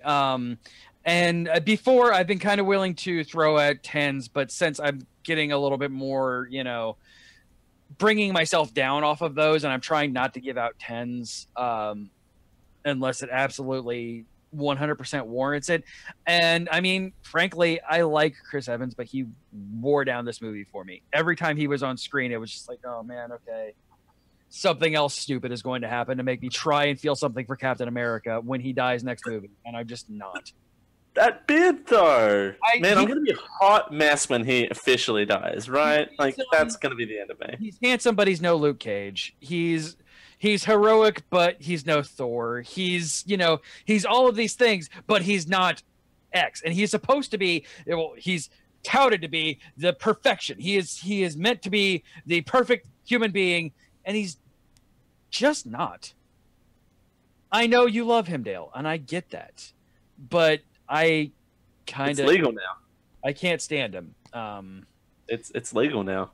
Like, the honeymoon has worn off. My favorite things, like Winter Soldier was the only time that I enjoyed a Captain America movie with him actually being the main focus point of it. I liked Civil War a lot because while it was a Captain America titled movie, there was a lot less Captain America in there, and I could actually deal with it. So I'm going to give this movie 9.5. It was really good, really strong, and I fucking love it. And it is only not a 10 because, like I said, I'm trying to rein back giving 10s out to movies.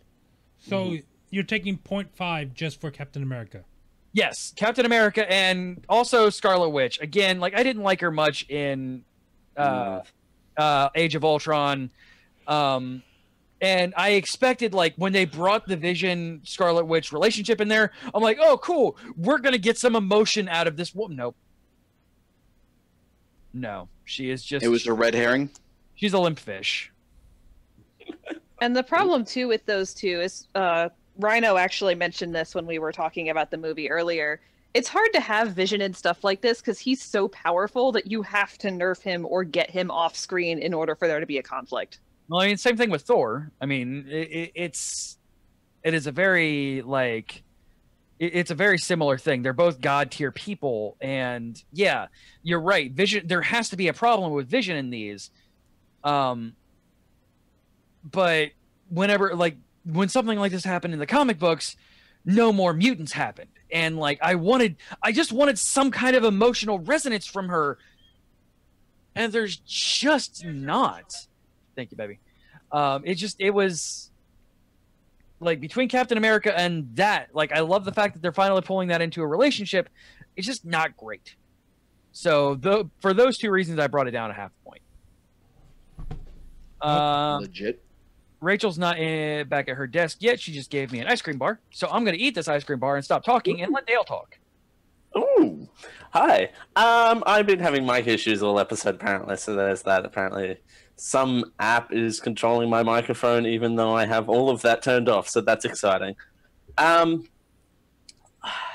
This movie is, like, again, for the second week in a row, we've had a really hard movie to judge, but this time for a completely different reason, and thank God for that.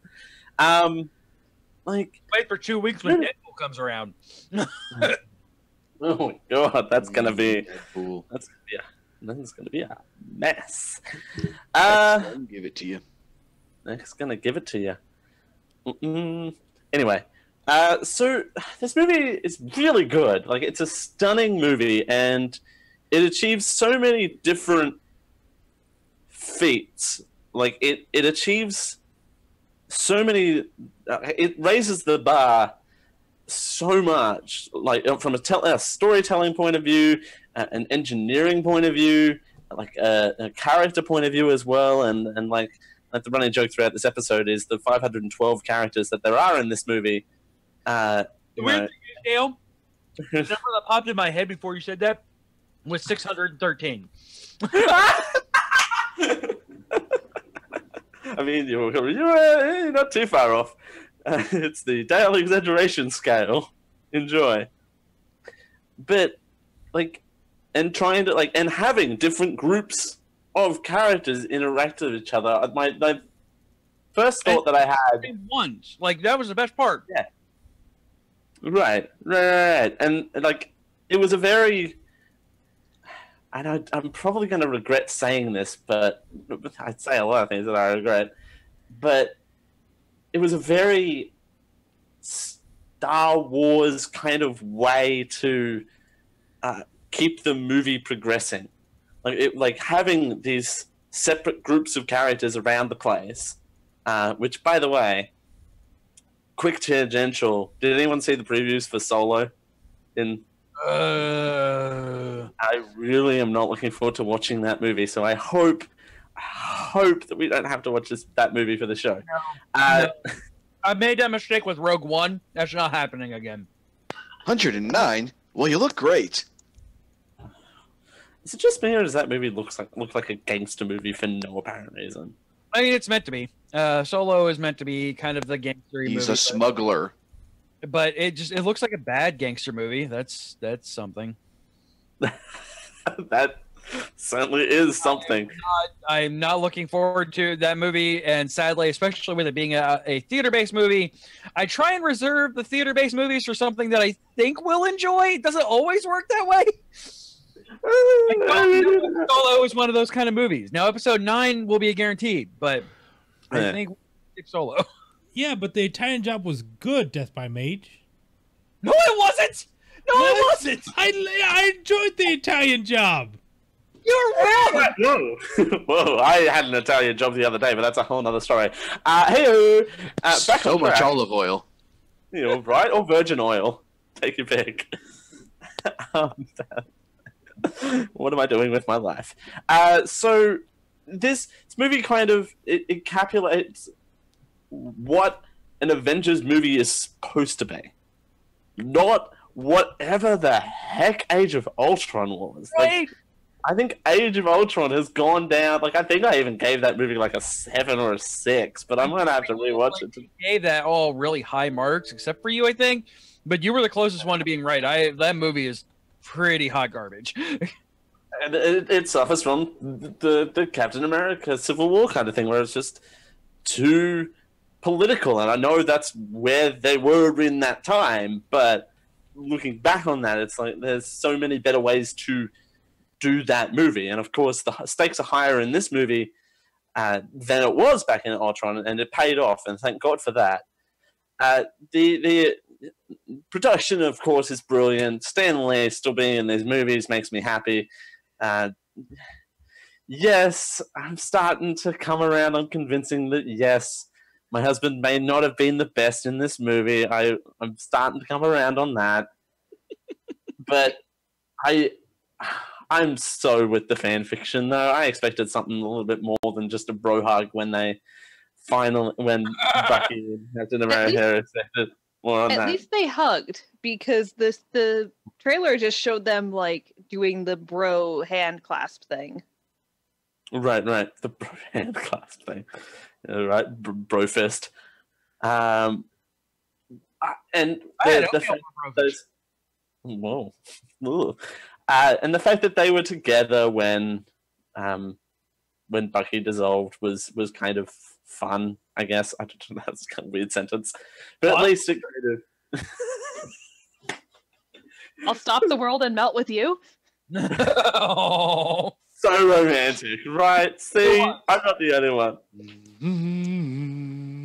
Much romance. More romance between those two than with Nat and Bruce. That's very true. I hate that plot line. Yeah. Did we just all forget that ever happened? Yes. Yeah. No one. Hey. Sun's getting real low. Note to editor. Which bit of this episode doesn't exist? Is that it? The part that really bothers me about it is the whole "we're both monsters" thing. It's like, well, I mean, yeah, you're a trained assassin, but you think you're a monster because your lady bits got surgically removed. That doesn't really make you a monster. I mean, not these days, but it's a different time, I suppose. That was, what, 10 years ago? A bad hairpiece and spray tan makes you a monster. Yeah, also the whole, like, I'm a monster because I can't have kids thing is super fucking insensitive. Yeah. Yes, this movie's not perfect, and again, I'm going to follow the CJ rule and preferably stop giving out 10s, because I feel like I've given out way too many 10s, and whilst, yes, this movie was amazing, the only difference is with Black Panther was a very culturally important what was that? Important. Yeah, a very culturally groundbreaking film. Wonder Woman was the same. I know, different universe, but still the same sort of culture sense. So I'm going to give this movie a flat 9. Boom. All right. Now that Rachel's back, we'll skip back to her. I have to unmute myself because I'm sucking on my chocolate. No, not 99. Jesus. Oh, so you did track down Mr. Duke. Well, you know. Girls got priorities. The girl's got to do what a girl's got to do. So they're going to do the fusion dance and be Duke, But it's clean. and Rachel is going to be... So, okay. But with our 900 character...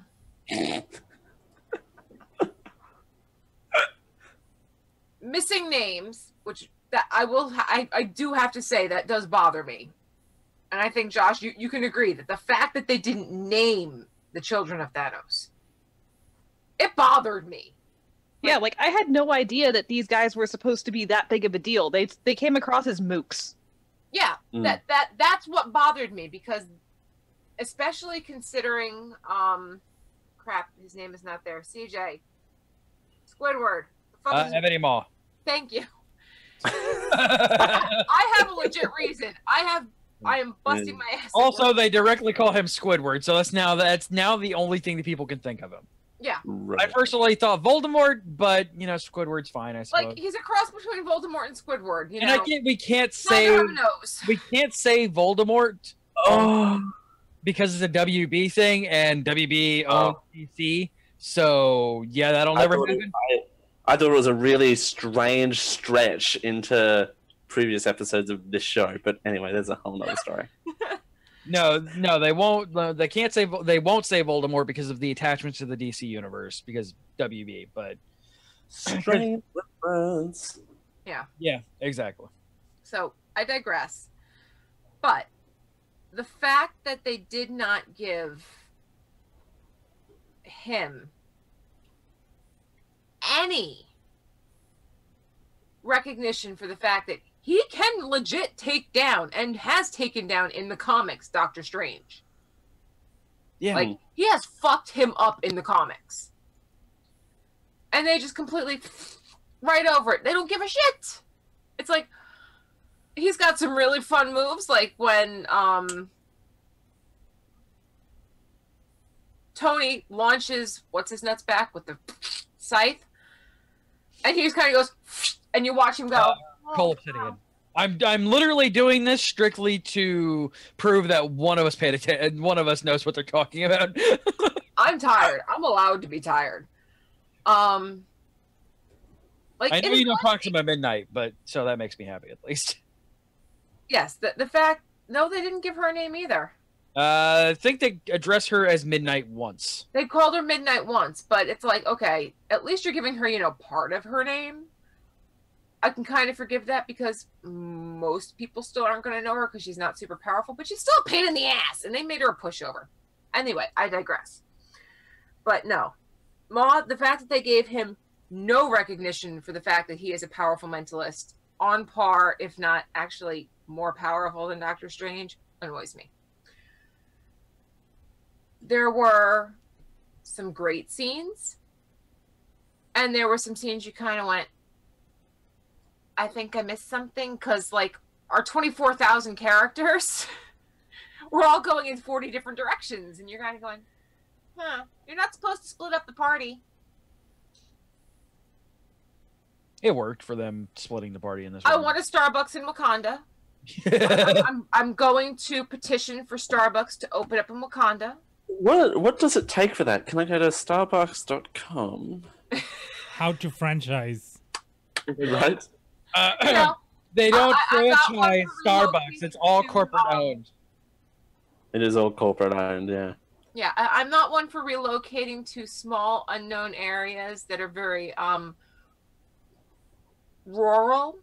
I don't like the country that much, but I'd totally be willing to relocate to Wakanda, and it's, third world country status, and open the Starbucks for them. I know the routines. I've got you covered. I will even learn their newest drink, because this one's new and I like it, and it's cold and it's got almond foam on it, and it made me happy. So I love you, Rachel. Seeing the good parts of it made my heart happy. Looking upwards at the angle of high, if your skirts flapped in the breeze, I could see your, religion was kind Underoos. of the first time we watched it, we were the first row. That's all I'm saying. Front row center for this movie is not great, you guys. Front row center is never recommended for any movie, even in a reclining chair. Yeah, well, I mean, that's the only thing that made the first viewing even remotely okay, was the reclining chair of the movie theater. But yeah, it was rough. But it was worth it. Yeah. And I had to go see it, because I knew if I didn't, I have friends on my Facebook that are assholes that would have spoiled the fuck out of it for me that day. Oh, yeah. Like, I did not go to Facebook for 2 solid days after this came out until I went and saw it. Wise choice. I'm surprised I wasn't spoiled on this. I mean, I avoided the trailers like the plague, but I'm actually surprised I didn't get spoiled on this. No, I had friends that were messaging me, and I'm like, nope, I'm not answering you. Bye-bye. Closed it. Toodles. Two of them texted me like, have you seen it? I'm like, I'm not even going to pretend I saw the text. I do like the fact that, by the way, they had a trending hashtag about "Don't spoil the movie, jackasses," and it worked. Thanos demands your silence. My coworker came in because he went to the opening night showing, and I love him, but he spent $40 on his ticket and $40 on his wife's ticket and $40 on both of his girls' tickets. So $160 to go to the movies. I'm not that dedicated. IMAX. That is too much money for just the special ticket. Pre-showing with some opening shit too. Anyway, you're right. He walked into work the next day and was like, "So I was like, so help me God, I will bust your balls off your body right now in front of every student that's here on campus." Keeping in mind it's an hour before kids get there. And he just looked at me wide-eyed, and both of my children went, "No." So I had to go see it. It's not perfect. Would I totally sit and tear this movie apart for shits and giggles? Yes. Will I probably go see it at least 2 more times in the theaters to make it a total of 5, which would be the first time I've seen a movie in theater 5 times? Probably. Am I a little annoyed that MoviePass finally stopped their unlimited views? Yes. Oh, most definitely. Like, I got to see Black Panther 3 times in the theaters. Thank you, MoviePass. And then the very next time I try to go, I can't even see fucking Black Panther again. You. Fix your shit. Jerks. I'm not going to give it a 9. I'm not going to give it a 9.5, nor am I going to give it a 10. Because it really is not perfect, and there are some serious flaws that bother me. But I will give it an 8.5. But that half has to be on Baku's lower half, because that ass. Drives you a little bananas. Schwood can go play with the dangly bits. I just want that ass. Yeah, nope. Not saying what I was thinking. Let's move on. I'm gonna tell you singing. But he does have a nice ass. No, I don't disagree with you. It's just let's not relate the two. Why not? He said he wanted to play with the balls. Oh, Wood already said he wants to play with the dangly bits. I don't need the dangly bits. I mean, here is an Ivy League educated man who is brilliant, who I just want to grab his ass. Legit. Okay, let's All move right. on. I believe it's my go, right?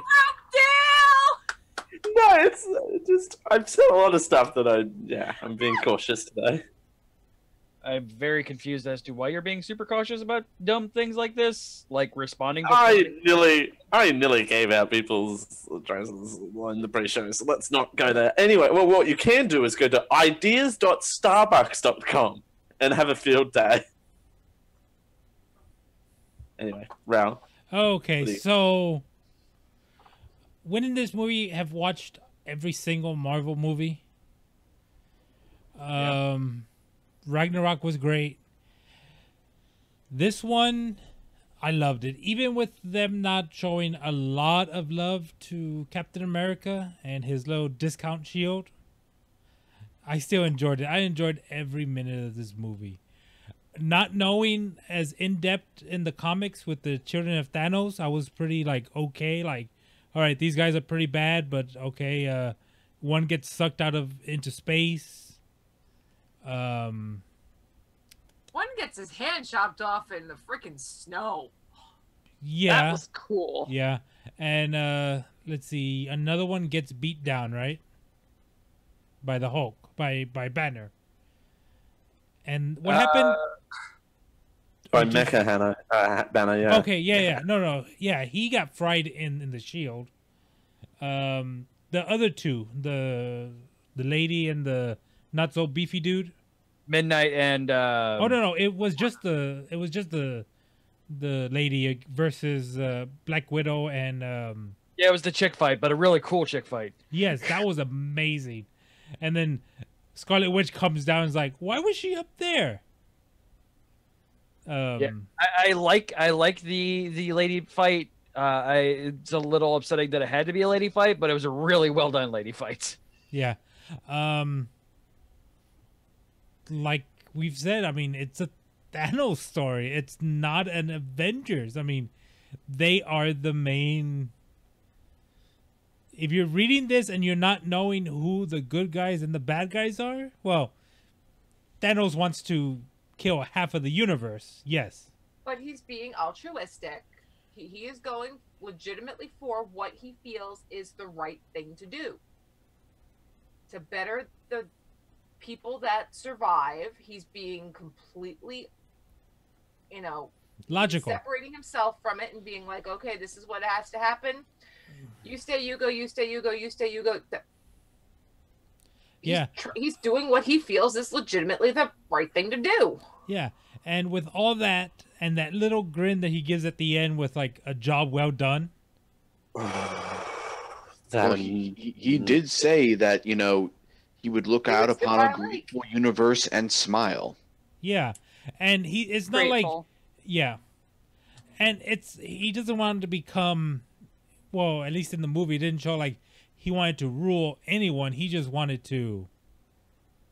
He wants to save the universe. Yeah, and this is, by the way, if you ever get a question, if you ever have a question about like D&D alignments, lawful evil is exactly 1000% what you have with Thanos. Like he doesn't show like, oh, I want to rule the universe. No, I want to balance the universe. Yeah, but murdering billions of people is a pretty evil act according to the laws of D&D, which Yes. is what CJ's talking about. Yes. Yeah, that's the lawful evil. Like he is within his own rules.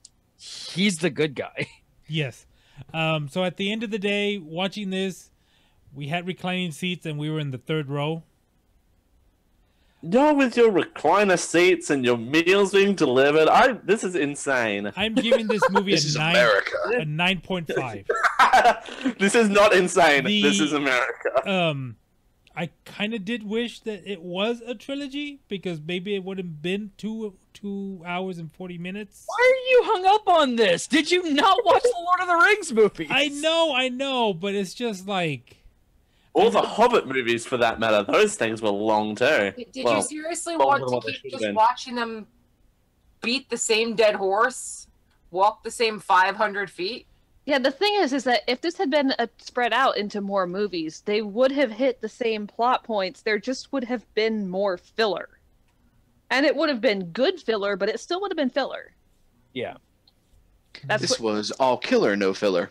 Yeah, I would really like to see what the director's cut would be because holy crap, I want to see, this is how much they left in. How much did they cut?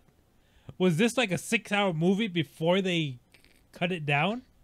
I think I remember reading that before editing it was over 3 hours. I'd believe that. Yeah, absolutely. Would you have watched the 3-hour movie? Yes. Have you not seen the Lord of the Rings movies? Dude, again, I own all 3 extended editions for the Lord of the Rings movies. By the way, those clock at almost 5 hours. Each. Yep. All right. A lot of walking.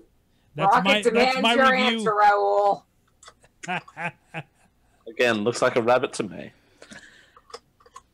I'm not a rabbit.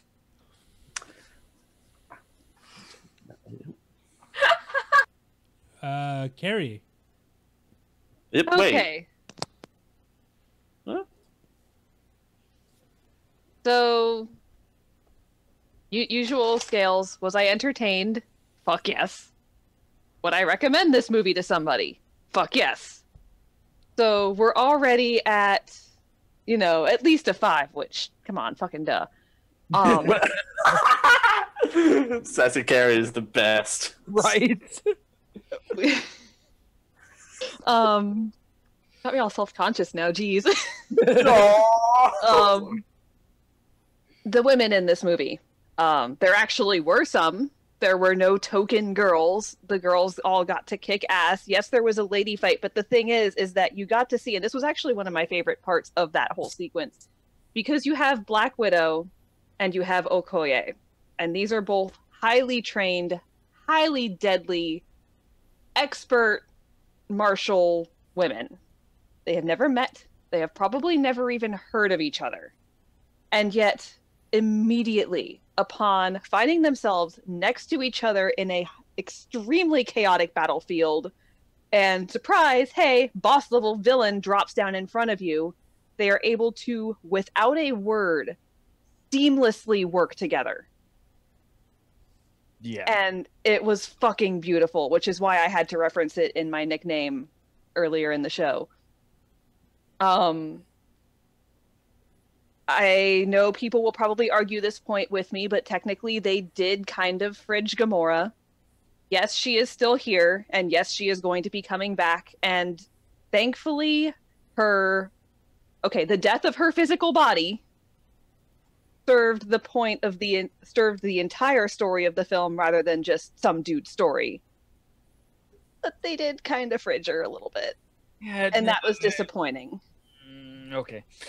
And like I said, I know that your mileage may vary there, and I am being very nitpicky on the definition of the trope, but it is a trope that kind of bothers me. And the one reason I'm not super pissed about it is because she is still around and she is going to be coming back, and it did serve the entire movie. Like if it had just been Thanos' story and she was really dead, I would have been screaming about it from the beginning of the show. Yeah, Captain America was not at his personal best during the film, but I think that makes sense for his character arc, and I feel like we're going to get him coming back to that in the next movie. I think your husband is going to return, Dale. Yay! I think he's going to have one final hurrah. I hope he'll survive it, but we'll see. I don't want him to die, but he will. And it makes this sad because breakups are hard. But this movie, the pacing was on point. I don't think they should have extended it into 2 movies. The costuming, the visual effects were all stunning.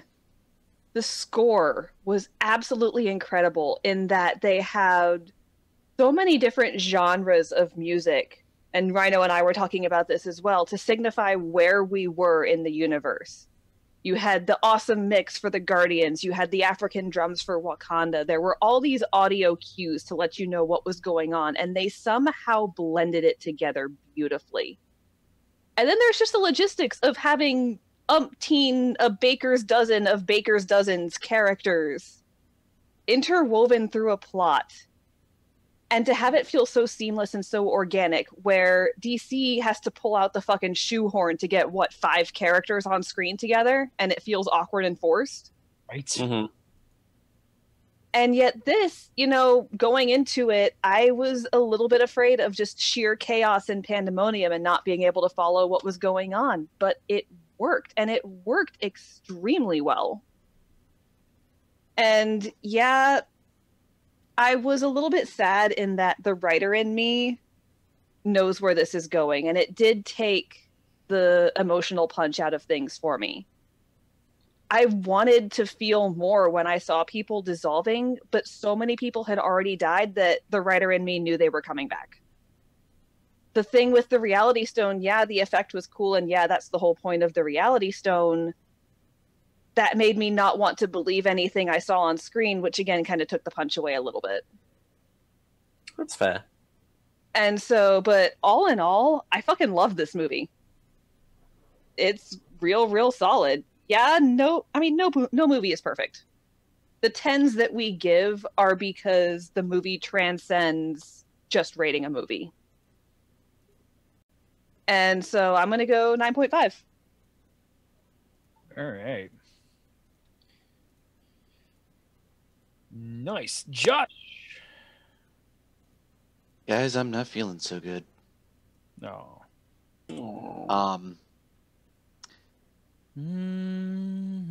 I was entertained.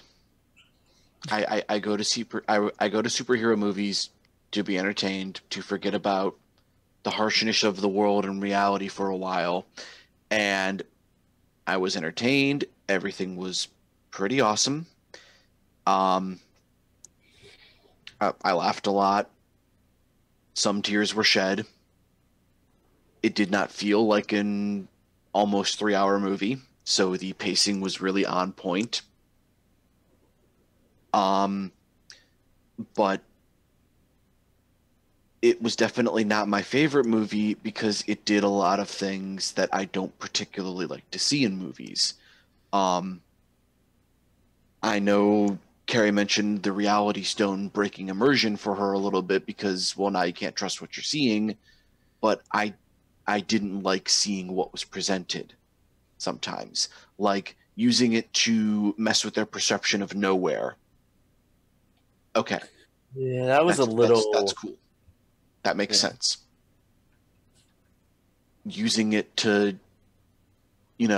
cube up like Play-Doh or ribbonify, a ridiculously adorable character. I hate body horror stuff. It's why I don't like the vast majority of horror movies, because it's all just shock gut twisters. And I don't go to see stuff like that. I mean, that's why I fucking loved Kingsman, where everybody's head started exploding into confetti. That was hilarious. that was shock done amusingly, not like, oh god, she's a coil of ribbon and I can see her eye looking around still. That's terrifying. It came from nowhere. Look. No, it came from Thanos. And I realized that's kind of the thing you can do with something called the Reality Stone, and I was glad that it was only a temporary, ailment, and everything was okay after that point. But then he got his finger snap in, and I don't like movies where the bad guy wins. And this was a definitive win for Thanos. Yes, it quote unquote cost him everything. Yes, he had to kill someone he loved, but it was not a happy ending.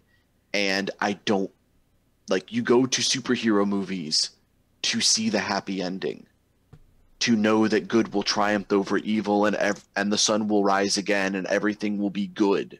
You don't go to have your heart ripped out of your chest as a teenage boy with superpowers clings to his father figure, saying that he doesn't want to go, that he's scared. Because, spoiler alert, that hits real hard for me because I'm fucking terrified of the concept of death. I almost broke down crying because Jazz put Dust in the Wind as part of the intro. Because I cannot listen to that song without my brain going cold in my head, terrified, thinking about the concept that one day my existence is going to come to an end. And nothing I have done before that is going to matter. No, I feel bad because I'm the one who picked it. You wouldn't know because it's not something I like to bring up, because then I get the song stuck in my head and hey, there goes my depression again. But while I am glad to know that they're calling in Captain Marvel, that Adam Warlock hasn't shown up, and Adam Warlock has always been the caretaker of the Infinity Stones when Thanos isn't making a grab for them, I know that everybody's going to be okay and that these heroes are going to come back and save the day and everything will be good, but I did not leave the movie feeling good. And that's a failure of a summer blockbuster superhero movie to me.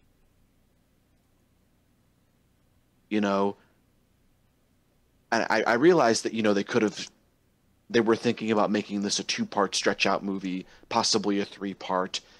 And I know that, when sequels, part 2s and such are on the line, things aren't always going to end on the best note, but it still left kind of a sour taste in my mouth because, again, as I mentioned earlier in the movie, they killed off the vast majority of the characters I actually care about. I mean, they left fucking Exo Walker, Cripple, Don Cheadle, War Machine, and Falcon, for fuck's sake. The Falcon got... Did he just...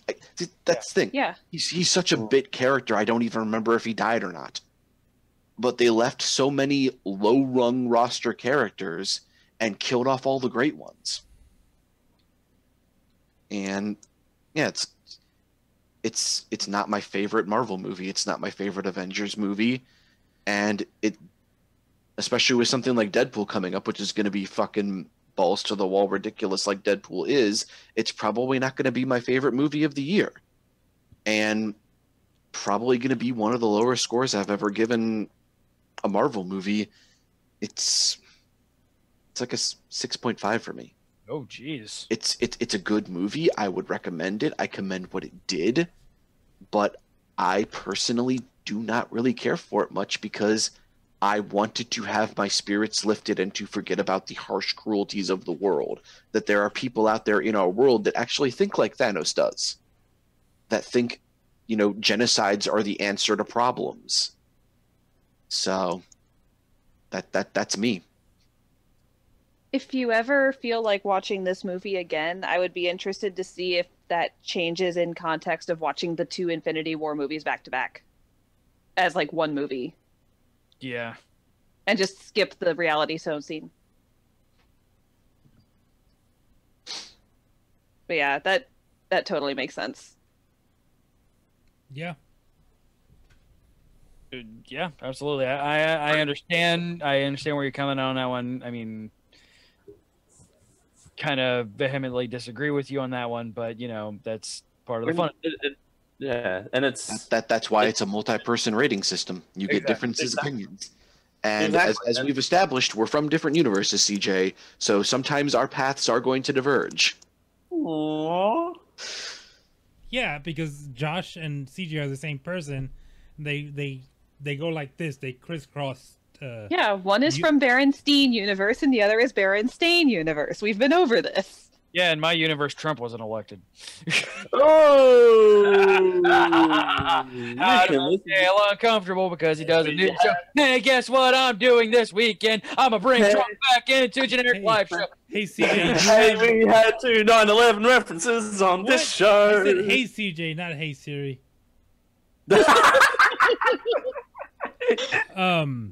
You have Emperor Al Gore in your universe, right? Yes. Moon Emperor Al Gore. All right. All right. What did we get as an average, Dale? We got 8.786. Oh boy. Man, did I drag that down. It's all right. I mean, it's still better than Age of Ultron, so there's that. Most things are better than Age of Ultron. This coffee was better than Age of Ultron. At least this beat. This card is better than Age of Ultron. Our #1 rating in everything. It's better than Sausage Party. Right? Far. I would definitely watch this again, Reality Stone scenes and all, before I would watch Sausage Party again. No! Well, no, you don't get to play that card. I'm sorry. Why? After last show, you do not get to play that card ever again, young man. You rated Full Metal Alchemist lower than Sausage Party. By half a point. Doesn't matter. Raul, I will grow these fingernails out, and your time at Dragon Con will be torturous. Half trainees are important too, you know. So between half trainee lives matter. All right, I'll talk about this in the post show, but yeah, okay. There is no post show. It's 1 a.m. Oh, shoot, it's already 1. Okay. All right. Long, just like the movie. So let's go ahead and wrap this up. You can reach us, but you can watch. I have not been drinking. You can listen to the show live Thursdays at 10 p.m. Eastern, 7 p.m. Pacific, Fridays at 12 p.m. Australian Standard Time at twitch.tv/GeekIO show. If we get closer and closer to 1,000 followers, that prize pool will just continue to go up, you guys. We're going to roll over. I mean, the prize pool will roll over. I mean, I'll roll over if we hit 1K. I'll roll over too. Why the hell not? You can get a hold of us via email. We have a new email, you guys. Just as a heads up. show@geek-io.net. Twitter and Facebook and all the social medias are, of course, /GeekIO show, as they always have been. And, of course, our Geek hotline, which is 727-489-4335. That is 727-489-GEEK. We have a Discord, geek-io.net/Discord, where you can chat with us live.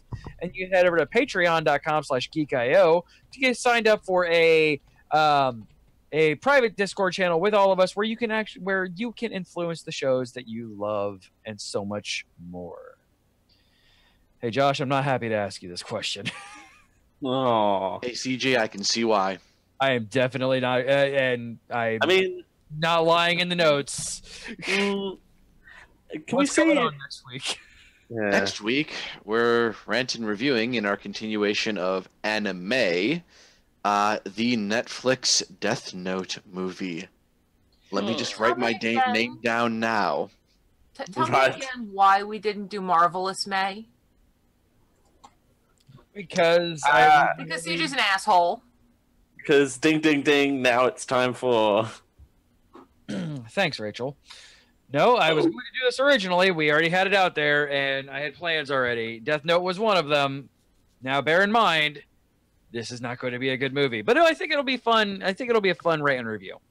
It'll be a fun episode because I'm a dumbass and don't know anything.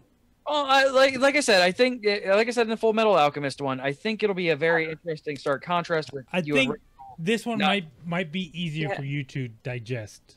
Yeah, and Dale, I think like what CJ was saying, it's important to have the point of view of somebody who has not seen anime, so we can compare people's impressions of it. Yeah. Oh yeah, no, I'm just making fun of myself. I also think this will be a lot better to rant and review than to watch separately. So I think it'll be an interesting thing for us too. It'll be an interesting thought experiment. So yeah, I saw it for the third time last weekend with Felix and Ruben. Felix didn't like it. Yeah. Plot twist. Yeah, right. Felix not liking something? What? Okay, we'll get into it later. Let's talk about how I'm actually winning right now by a ton. Yeah, by a large margin. SmackDown update. A metric ton too, not an imperial ton. Raul wins. Moving on. And I'm actually not in last place yet. Spoiler alert. Somehow. My anticipation of Avengers having a gigantic second week fall off did not follow through.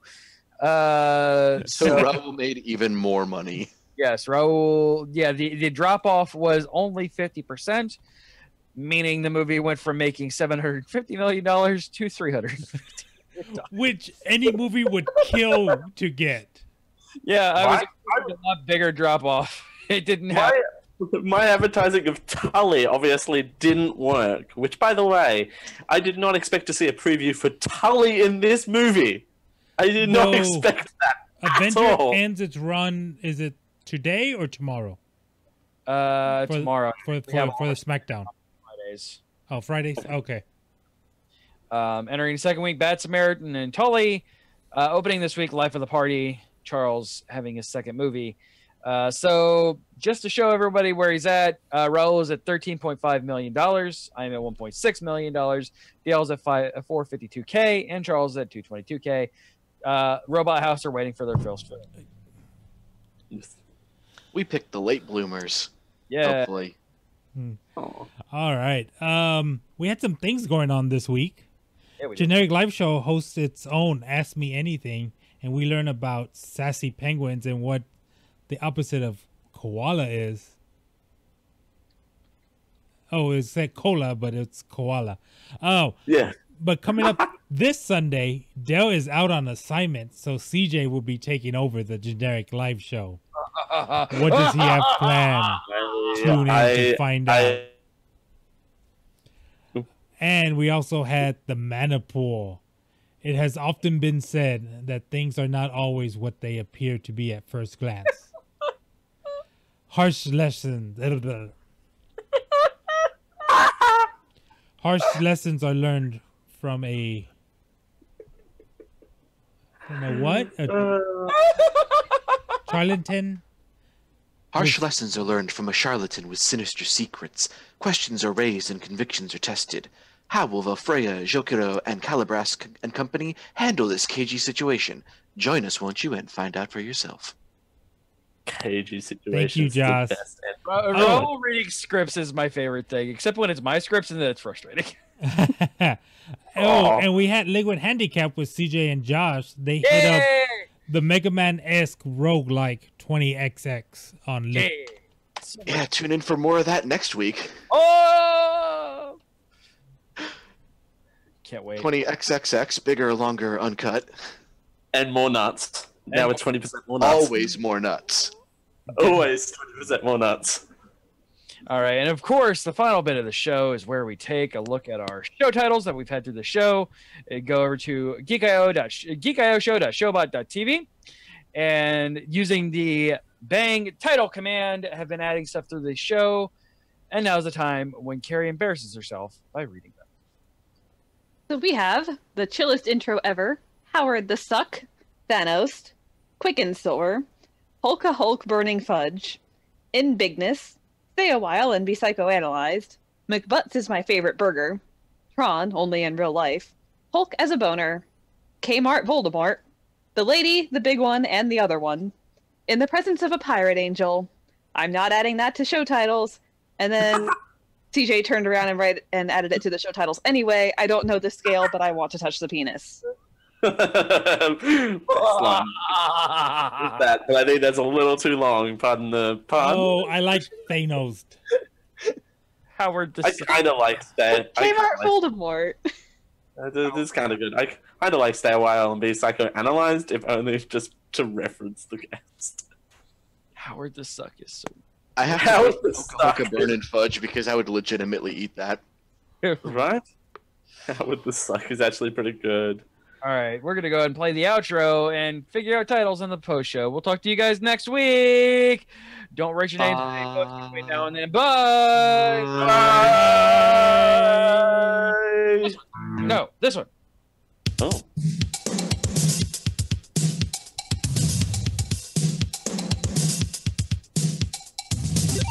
Hope you've enjoyed this Geek IO Media Network production. For more, visit geek-io.net. Copyright 2018.